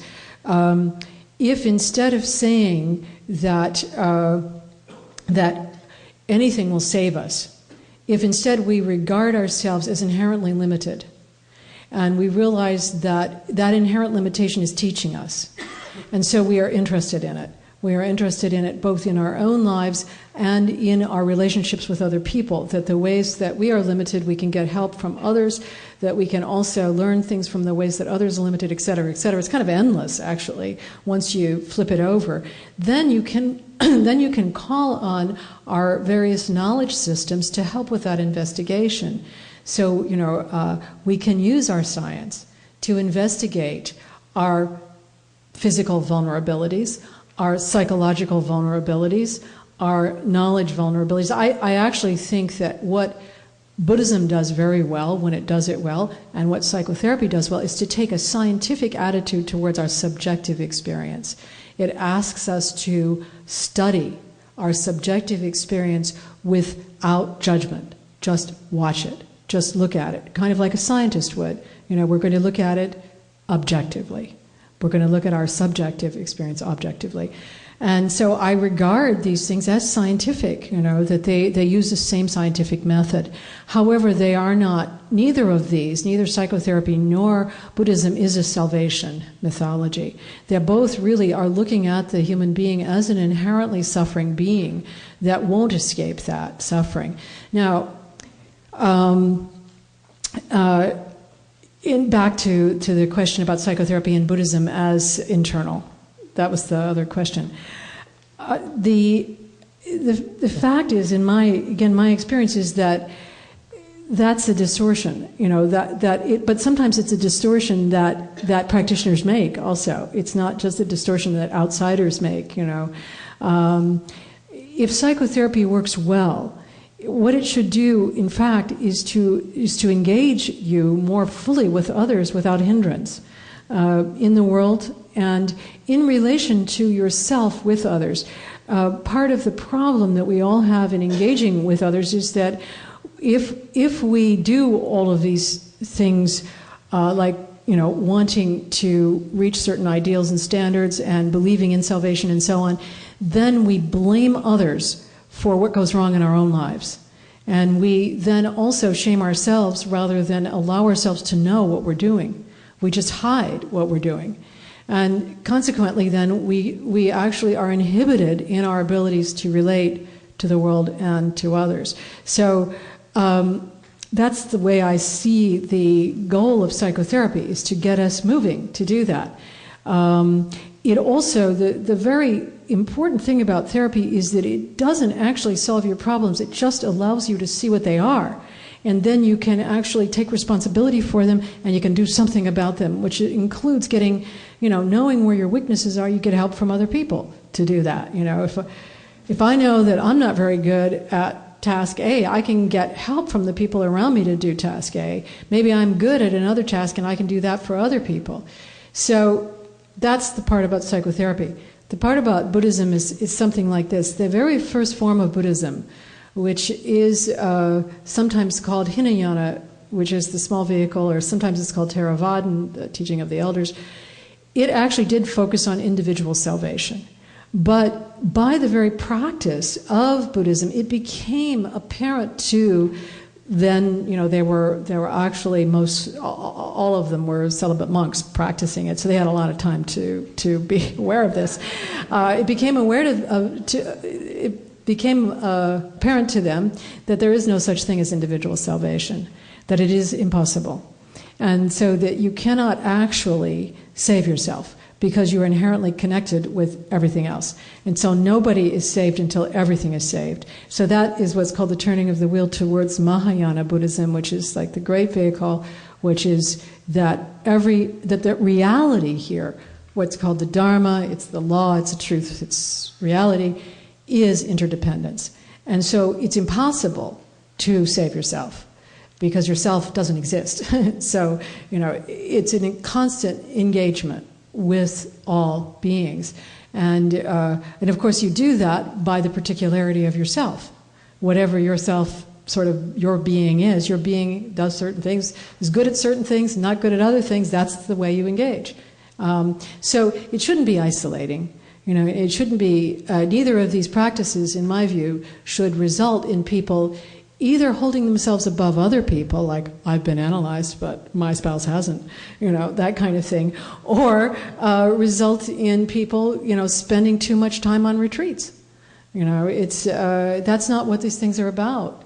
They're actually about re-engaging, recognizing our interdependence, recognizing our weaknesses, developing our compassion, and in that way continuing to develop, being human. So that's... And in that way, a new myth can ascend? Well, who knows? Maybe. I would like to see this sort of some kind of non-salvation story coming up here. I think we're going to need one anyway. But so it's. I hope that happens. I think that actually our scientific knowledge, our framework and our methodology, I think, are good. If we just took them with the constraints that they actually require, we could come to a place like many of the greatest physicists actually came to a place of recognizing the source.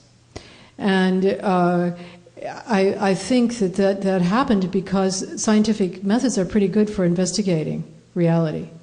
And so we can use them also in relation to our own subjective experience, and we begin to see impermanence, change, interdependence, limitation, those things come up quite naturally if we do it well. So I do think that scientific method is actually a very good one, and that it relates very strongly to psychotherapy, at least in the way that I regard psychotherapy. Touch briefly on what's going on in the world today and your objection to the use of the term evil. Could you speak a little bit to how we're projecting perhaps our own evil onto the other? Yeah. And I fear that I'm not sure the direction we're going. We have such a grandiosity. Yeah. It's as if the shadow is just out there. Yeah. Yeah. No longer take responsibility for anything. Well, I think this is a time of real confusion. I have to say that I myself am also confused. So I really just kind of writhe when I hear our president say the evil one and things like that about bin Laden. Because, I mean, for one thing, I taught my children that you never say, my children, my youngest child is 27, you never say there are evil people, there are only evil actions. I mean, that was something that was going around a long time ago. So I thought we all knew that, and we wouldn't go on television saying there are evil people anymore. We know there aren't evil people. And so, it just kind of makes me really deeply uncomfortable to hear people talk that way about other people.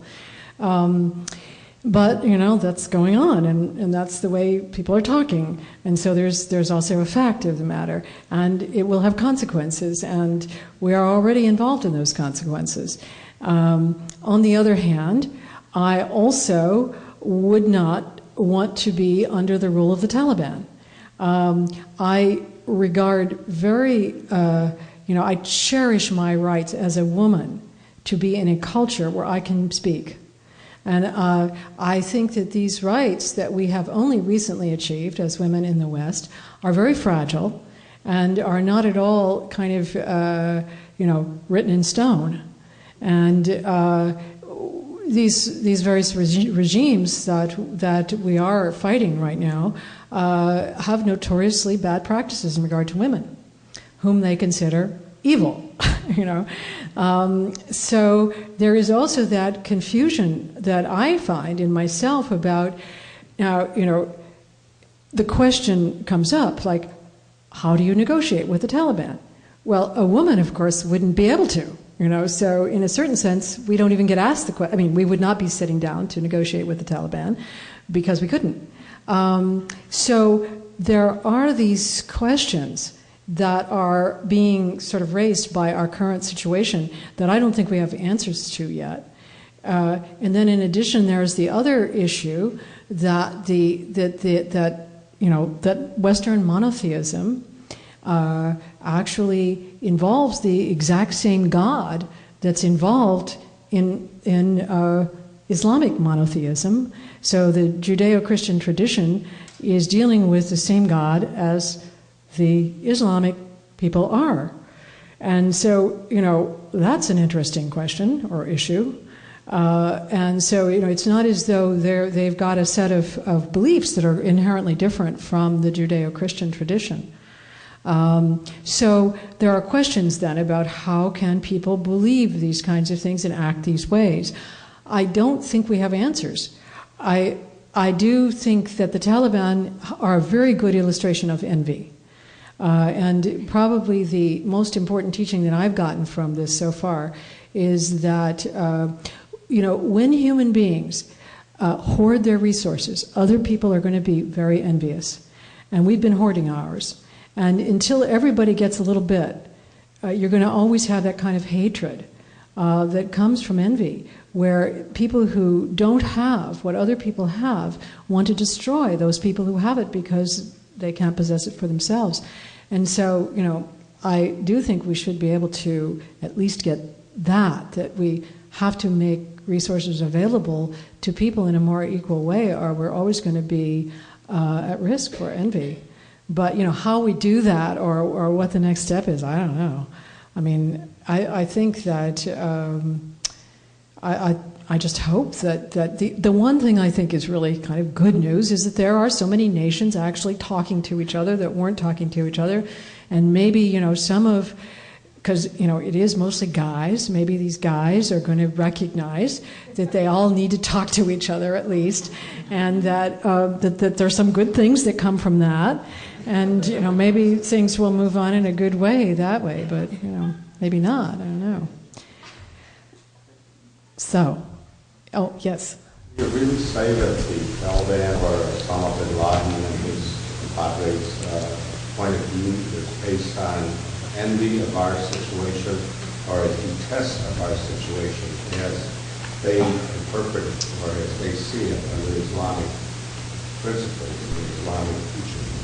Well, being a psychoanalyst, I would say it's envy. That the envy is rationalized in lots of ways, but just looking at the conditions in which the Taliban are living, and this is not true of bin Laden because he has different conditions.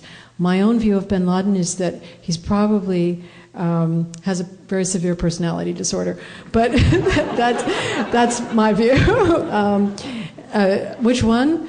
Probably some kind of borderline personality disorder. I don't know who asked me the question, but probably some sort of borderline personality disorder with transient psychotic states and some aspects of paranoia in those states. But, how he got there, I don't know. It's not easy for me to see, but, he has 53 siblings and, he has an unusual family, lots of siblings, and so the conditions might have been less than wonderful in his growing up, but he did have lots of money. But a lot of the people that are sort of fighting in the most dire ways, apart from the ones who might have psychological difficulties, are people who really have so few resources. And they really have come to hate their lives, I believe, from having so little that they just actually cannot experience very much joy, particularly, and this is something a commentator made. He said, actually, this hatred for Americans in Islamic countries has really only come about since satellite TV brought pictures of our society to Islamic countries, which happened, 10 years ago or something, and it also happened to be around the time of the Gulf War. So not only did they begin to see things on CNN and MTV and all, but then they saw American planes bombing other Islamic countries. And they don't understand why this is happening. They don't have sort of education to understand it.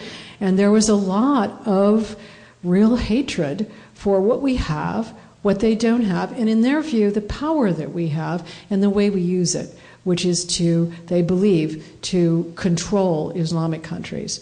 So I do think a lot is rooted in envy. Now, it may be rationalized in other beliefs, just like we all rationalize our envy. When we envy somebody who has things that we don't have, we often then don't say, I hate that person because, he has a place on Martha's Vineyard or something, which may be the actual thing that we are feeling. But we say something like, I disagree with anyone owning an estate that large. This isn't something that individuals should have. We get into a kind of a rationale for it. So I kind of think that envy plays, I do think envy plays a big role. But that's me as a psychoanalyst, I'm not a political analyst. Well, hatred is actually envy is a form of hatred. Was that your question? Well, looking at what little I know of Islamic theology, it seems that it teaches them a great number of rules about how to live. Yeah.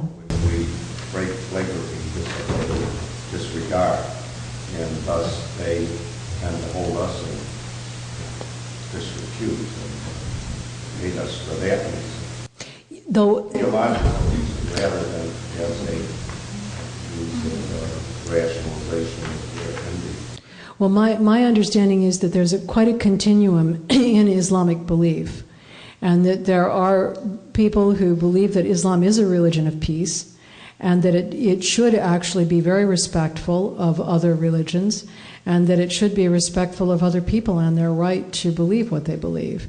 So that there is a continuum there from that side to the other sort of more ruling-oriented person, which I guess, I do not know much about Islam, but I do know some things about Christian fundamentalism, just from treating people in therapy and kind of reading about it and so on. And I don't think they're so different. And what I find with Christian fundamentalists is often the driving feeling is envy, is this hatred based on what other people seem to be able to do and have that they cannot do and have themselves. And then that gets rationalized into, people shouldn't do this should not be allowed, and this should not be allowed, and so on. It's probably more complicated than that. But I think that envy does play a role in all sorts of fundamentalist beliefs. And at the same time, I think that ignorance plays a very big role in all sorts of fundamentalist beliefs. Yeah. With regard to that, coming from a very large family myself, and a family in which there are fundamentalists,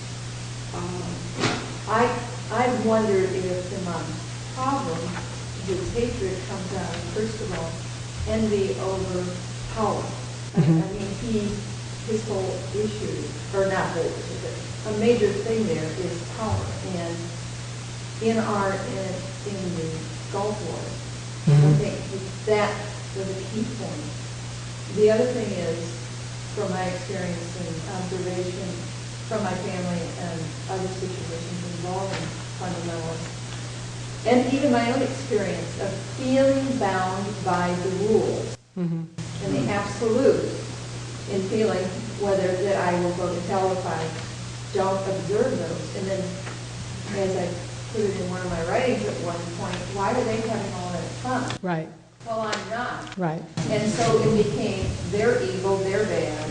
Right. To be condemned because they don't have to live by the rules I do. And so it's envy then. I mean, you're envying them for having so much fun, and you can't because you're living by the rules, and you can't do what they're doing, so you hate them for doing it. And then the rules, and then And, I think this is a really important thing. I like the way you said it, because a part of what strikes me about all political movements that become cruel and disregard the dignity of human life is that they always lose their humanity, their sense of humanity. And I think probably it's out of some kind of move like that, that there are in these movements various kinds of rules and also power that's imposed on people. I mean, sometimes, like with Saddam Hussein, sometimes they're secular. People think that Hitler's movement was secular, but actually he was trying to create a religion. He was creating Nazism as a religion that would go beyond Christianity, that he felt was a religion of the weak. And so he was imposing what he was imposing as a way of making a more perfect human being and a more perfect world.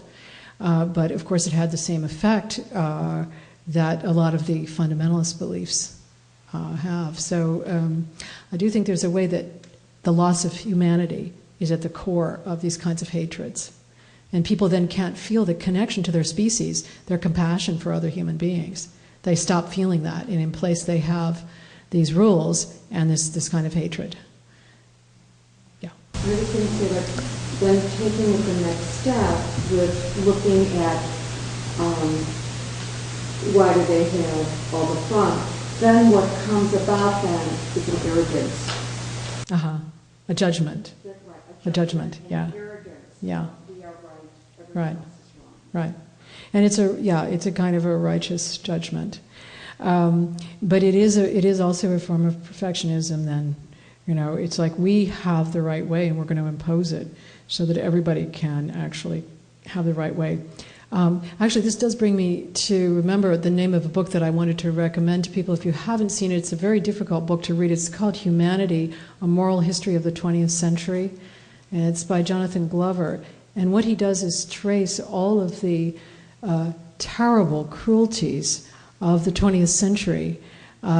He's a philosopher, and he asks the question, how can we at this point, how could we at the beginning of that century, when we felt we were going to live in a more enlightened way, have brought about the cruelest and the most violent century in history, the 20th century. And he more or less answers two things. One is what we have been talking about, the loss of humanity in all of these movements and the feeling of being morally superior or righteous. And then the other thing is just the kind of elixir of power, which is actually frightening, even in some ways more frightening, how sexually exciting various kinds of sadistic power is.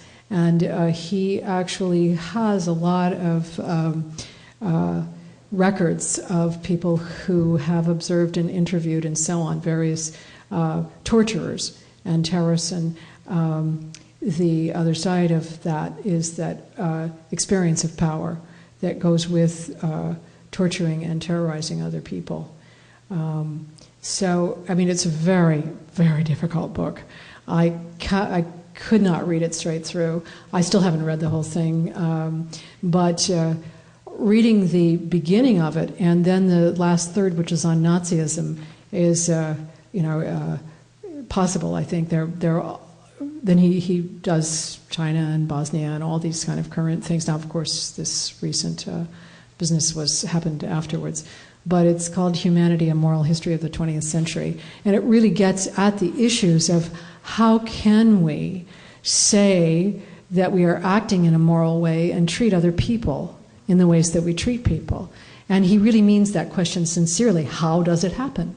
And by investigating it, perhaps we can understand then what allows people to again and again do this to other people. John. Yeah, Polly, building on that, really, one of the things that I'm trying to figure out is why people in this country can't understand why others hate us. Yeah, I can't understand that either. Are we really that innocent, or are we just in denial? Well, I have had the same difficulty. And because people ask me in therapy, I just don't understand. I think like, why not? You do it all the time yourself, Why can't you see other people doing it? But really, there was an article that was in a recent New Yorker by Jeff Goldberg, and it was on Mubarak and Egypt. I don't know if anybody has seen this. Was like maybe 2 issues ago. It was the second issue that came out after the World Trade Center events, and in that article, he interviews a number of Egyptians, and he ends with this man who is a Egyptian writer who's really quite open-minded and was still making trips to Israel to try to normalize his relationships with Israeli writers at the time that all these things have taken place. I mean, he's gotten on all sort of blacklists and all, he's in trouble, this writer is, but he's still trying. And so Jeff Goldberg asks him, what do you think happened? And he says, America's a beautiful place. The people there, he said, the Arabs may say they're arrogant, but he said, actually, they're very happy. He said they like all their inventions. They like to show off their inventions. They had all these technical things that they're very proud of. They're showing them off to the rest of the world. And they just don't seem to be so innocent about, people being jealous of them. And he said, it's not that Americans, this is his point of view, it's not that Americans actually were trying to have power over people, they were actually just showing off. And they were showing off their talents. And he said, ultimately, Bernard Shaw, in his introduction to St. Joan, said the reason that Joan of Arc was burned at the stake was simply that she had a lot of talent, and other people couldn't stand it. And, it's like Americans just don't seem to know that yet. And he also says that, perhaps you were a little too progressive.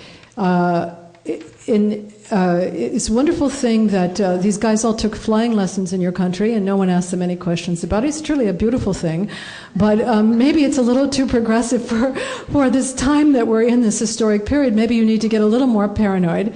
And we need to get a little more open-minded here. And it would balance things out a little better. So, it's kind of a view from the outside. And I can sort of see his view as well. That it is true that we got very excited about all these things that we were making and bringing out, and all, the computers and the technology and the internet and the this and the that, and we're bringing them out to the whole world, and the whole world supposedly is going to enjoy them. Well, they don't really have enough to eat in some places, and they're not going to enjoy the internet. And so, it may be that we were innocent in certain ways, very naive about our feelings coming out also, I think, during the Clinton period of time. We baby boomers were hoping to get rid of the CIA. We were hoping to get rid of this sort of spying stuff. We wanted to trust other people. We think, that people should actually be able to sit down and talk about things if things go wrong. And I do think that played a role too. It's a kind of naivete that I personally am happy for, but maybe it really was a little too progressive, Maybe we weren't paranoid enough. And maybe we should have asked some questions when people want to fly airplanes but not learn how to land them, which is apparently what happened. So, yes. A couple of comments and questions. One is, as you talked about developing a myth of non-salvation, it seemed to me that, in my understanding of Judaism, that is a non-salvation myth, that the goal is of living a good life and being a human being and treating others well, and that's the end in and of itself. Some branches of Judaism. That's not the total picture there. Yeah. Conservative, aesthetic Orthodox Judaism. Right. There's salvation in Judaism also. In the more Orthodox, yeah.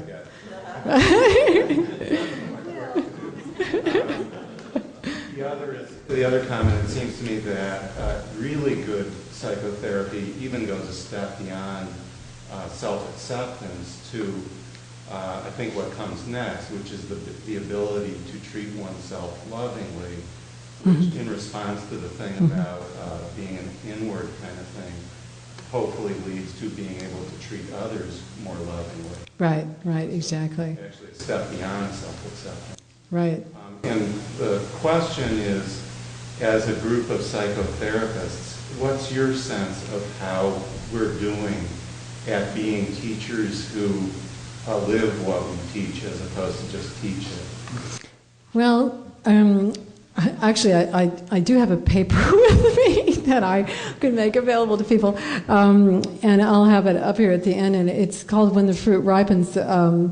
What's the rest of it? Alleviating Suffering and Increasing Compassion as the Goals of Clinical Psychoanalysis. It was a paper that was published in a recent issue of Psychoanalytic Quarterly.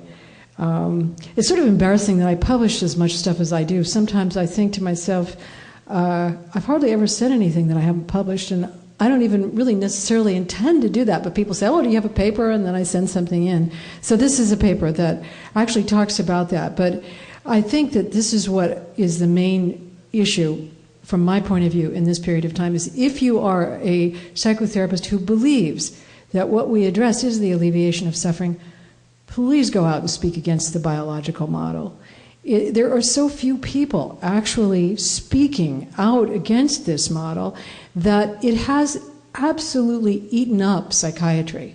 I mean, it's so sad that sometimes I actually just weep when I talk to residents, because they would like to know how to talk to people, but they're not being taught that anymore. And they can't even get supervision from people like me because they don't know enough to come to I mean, they'll come to supervision and they'll say to me, can you teach me how to do active listening? Well, I think, well, actually I could, but I don't think that's the best use of my time, Sometimes I give them things to read and so on, but we really need to speak up. We need to go out. We need to go to the general public. We need to go to various conferences, whatever your profession is, social work, psychology, nursing, psychiatry, and say, look, this is terrible what's going on. And so many people have bought into it, and as a culture we're buying into it, and as a profession we're buying into it, and it seems like sometimes even psychoanalysts are buying into it. They also are trying to kind of get their little piece of the psychopharmacological cake, or the brain science cake, or whatever, without looking at what are the implications of this? Why not stick to what we know about, which is the science of subjectivity? Managed care, and managed care doesn't pay for it, and the psychopharmacological industry totally opposes it. And so there's another issue. Let me just make one point about this, about managed care. Now, I do realize I'm in a special spot because I write books. But I think that more people can practice outside of managed care than do. And, it's important to organize for that, get into groups, figure out how to do it, educate the public, and do it, because otherwise, we're just confined to this. Yeah, we're just, as psychiatry has done. It has sold itself down the river, yeah. It seems to me that the 20th century has produced probably the most successful movement that describes what you're saying in the 12-step recovery movement. Yeah, yeah. Alex or Right. or something, but I mean, across the world today, the kind of success that that's had Right, through talk therapy, if you will, right, right. completely Free. Yeah. active use and the kinds of pharmacologies that were seeking in the 50s to do that. So, Right. I mean, it's amazing. The recovery movement has been an absolutely amazing movement.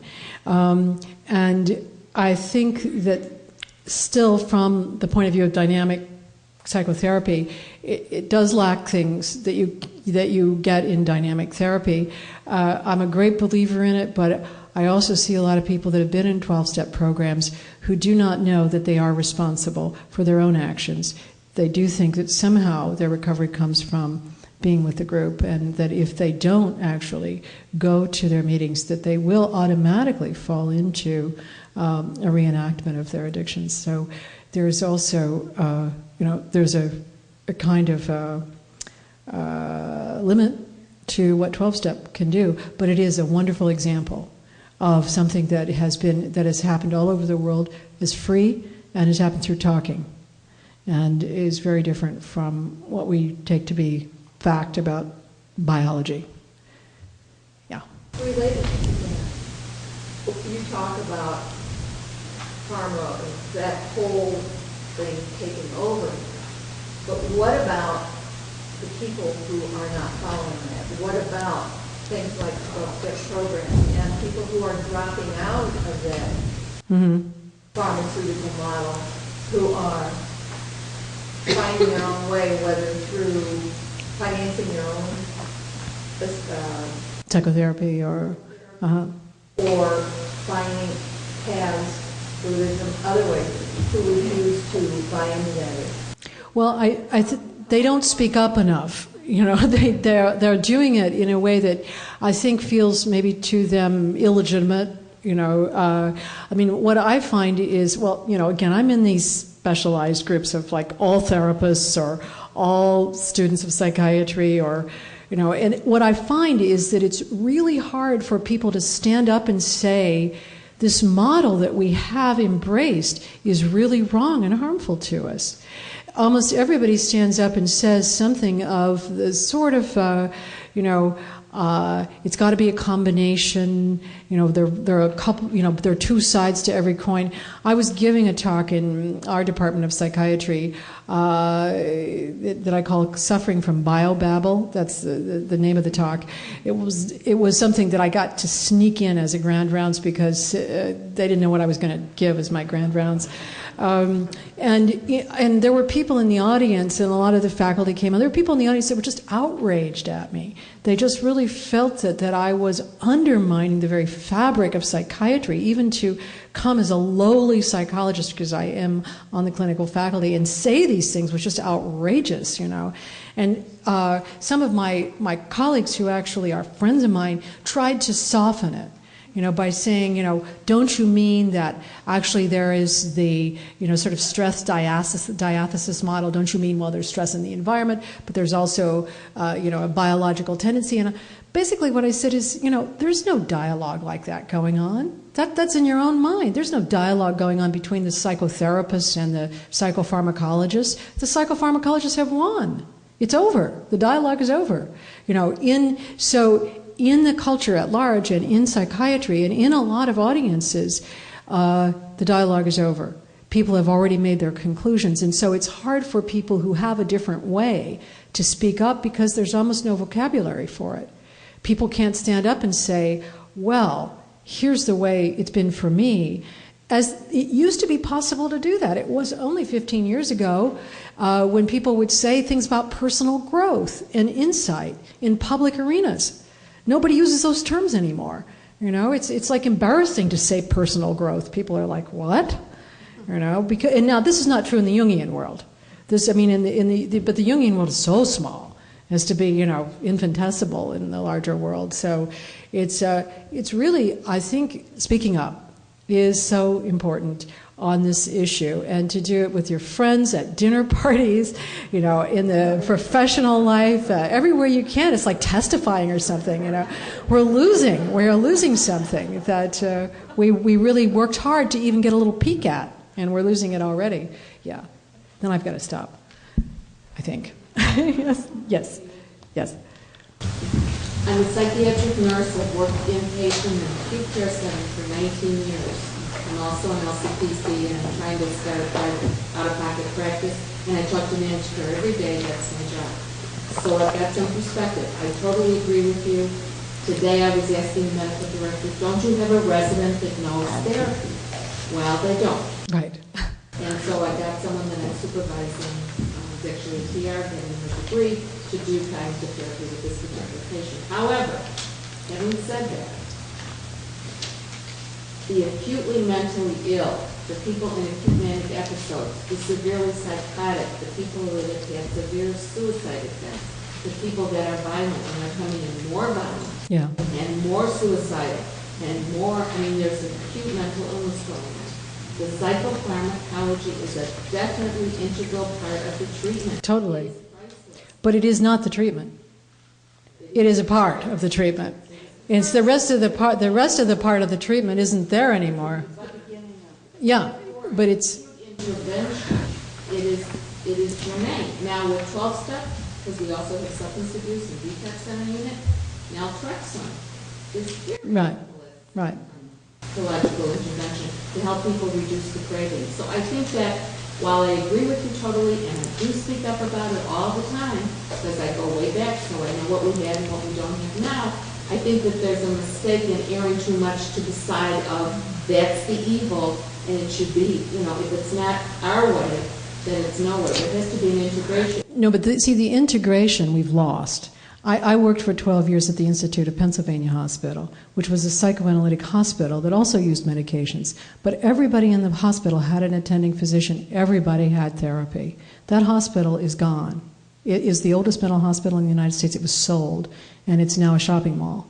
Because many of these hospitals that provided psychotherapy for the most acutely ill people, along with the medication, could not afford to go on in business. And so they don't exist anymore. So if you actually want to get psychotherapy along with the medication for people who are acutely ill, it is almost impossible. And even people who have a lot of money and can go for treatment anywhere have very few places they can go.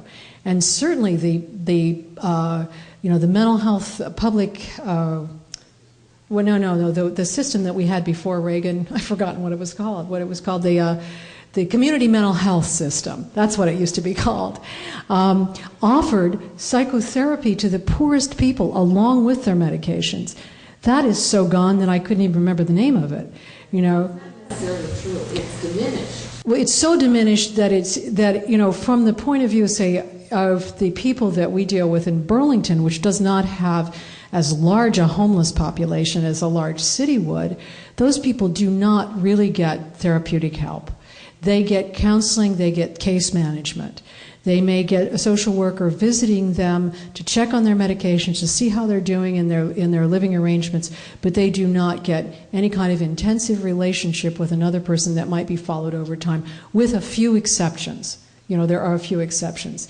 But if we could get back to the place that we were in 1980, that would be terrific, because then there were two sides. There aren't two sides anymore. It's therapy's fault, because they haven't done the science and they don't have the outcome studies to prove that a long-term therapy of 5 or 10 years is more beneficial than short-term. I'm sorry to say that that's wrong. We really do have the outcome studies. We really do have the science. There were a lot of meta-analyses that show just that long-term, that is more than 2 years of therapy for severe anxiety and depression conditions, is more effective long-term than any medication by itself or even the combination. And there are such studies, and they're reported in the journals, but they're not funded by any large organization or any kind of medical or psychopharmacological organization, but they are there, and they're in the literature, and I'd be happy to give you the references for them. Just as we have been able to show scientifically that psychotherapy, particularly intensive psychotherapy, does work for these conditions, just at that moment, there was this huge economic shift, and there was no interest in that science. And it is actually out there.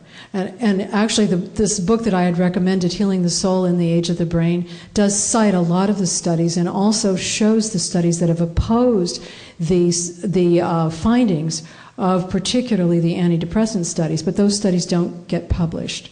Or they don't get published in the big journals so that people actually cite them in the media. So the science is actually there for psychotherapy. Now, what is not there is the economy. And I don't know how to rectify that. The grants that people get to study psychotherapy are the kinds of grants that you have to scramble for from NIMH, and they do not have much money connected to them. Whereas the grants that people get to study various kinds of antidepressants or various kinds of anxiolytics and so on have lots of money connected to them, plus free lunch and everything else. And that's kind of the condition of what we're looking at economically. But the science is there, and that's the good news.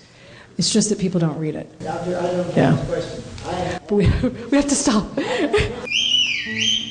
Thank you. Thank you very much.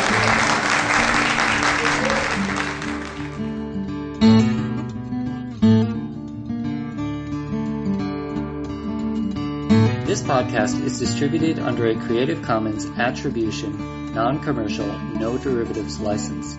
Share it all you like as long as you maintain the attribution to the speaker, but please do not change it or sell it.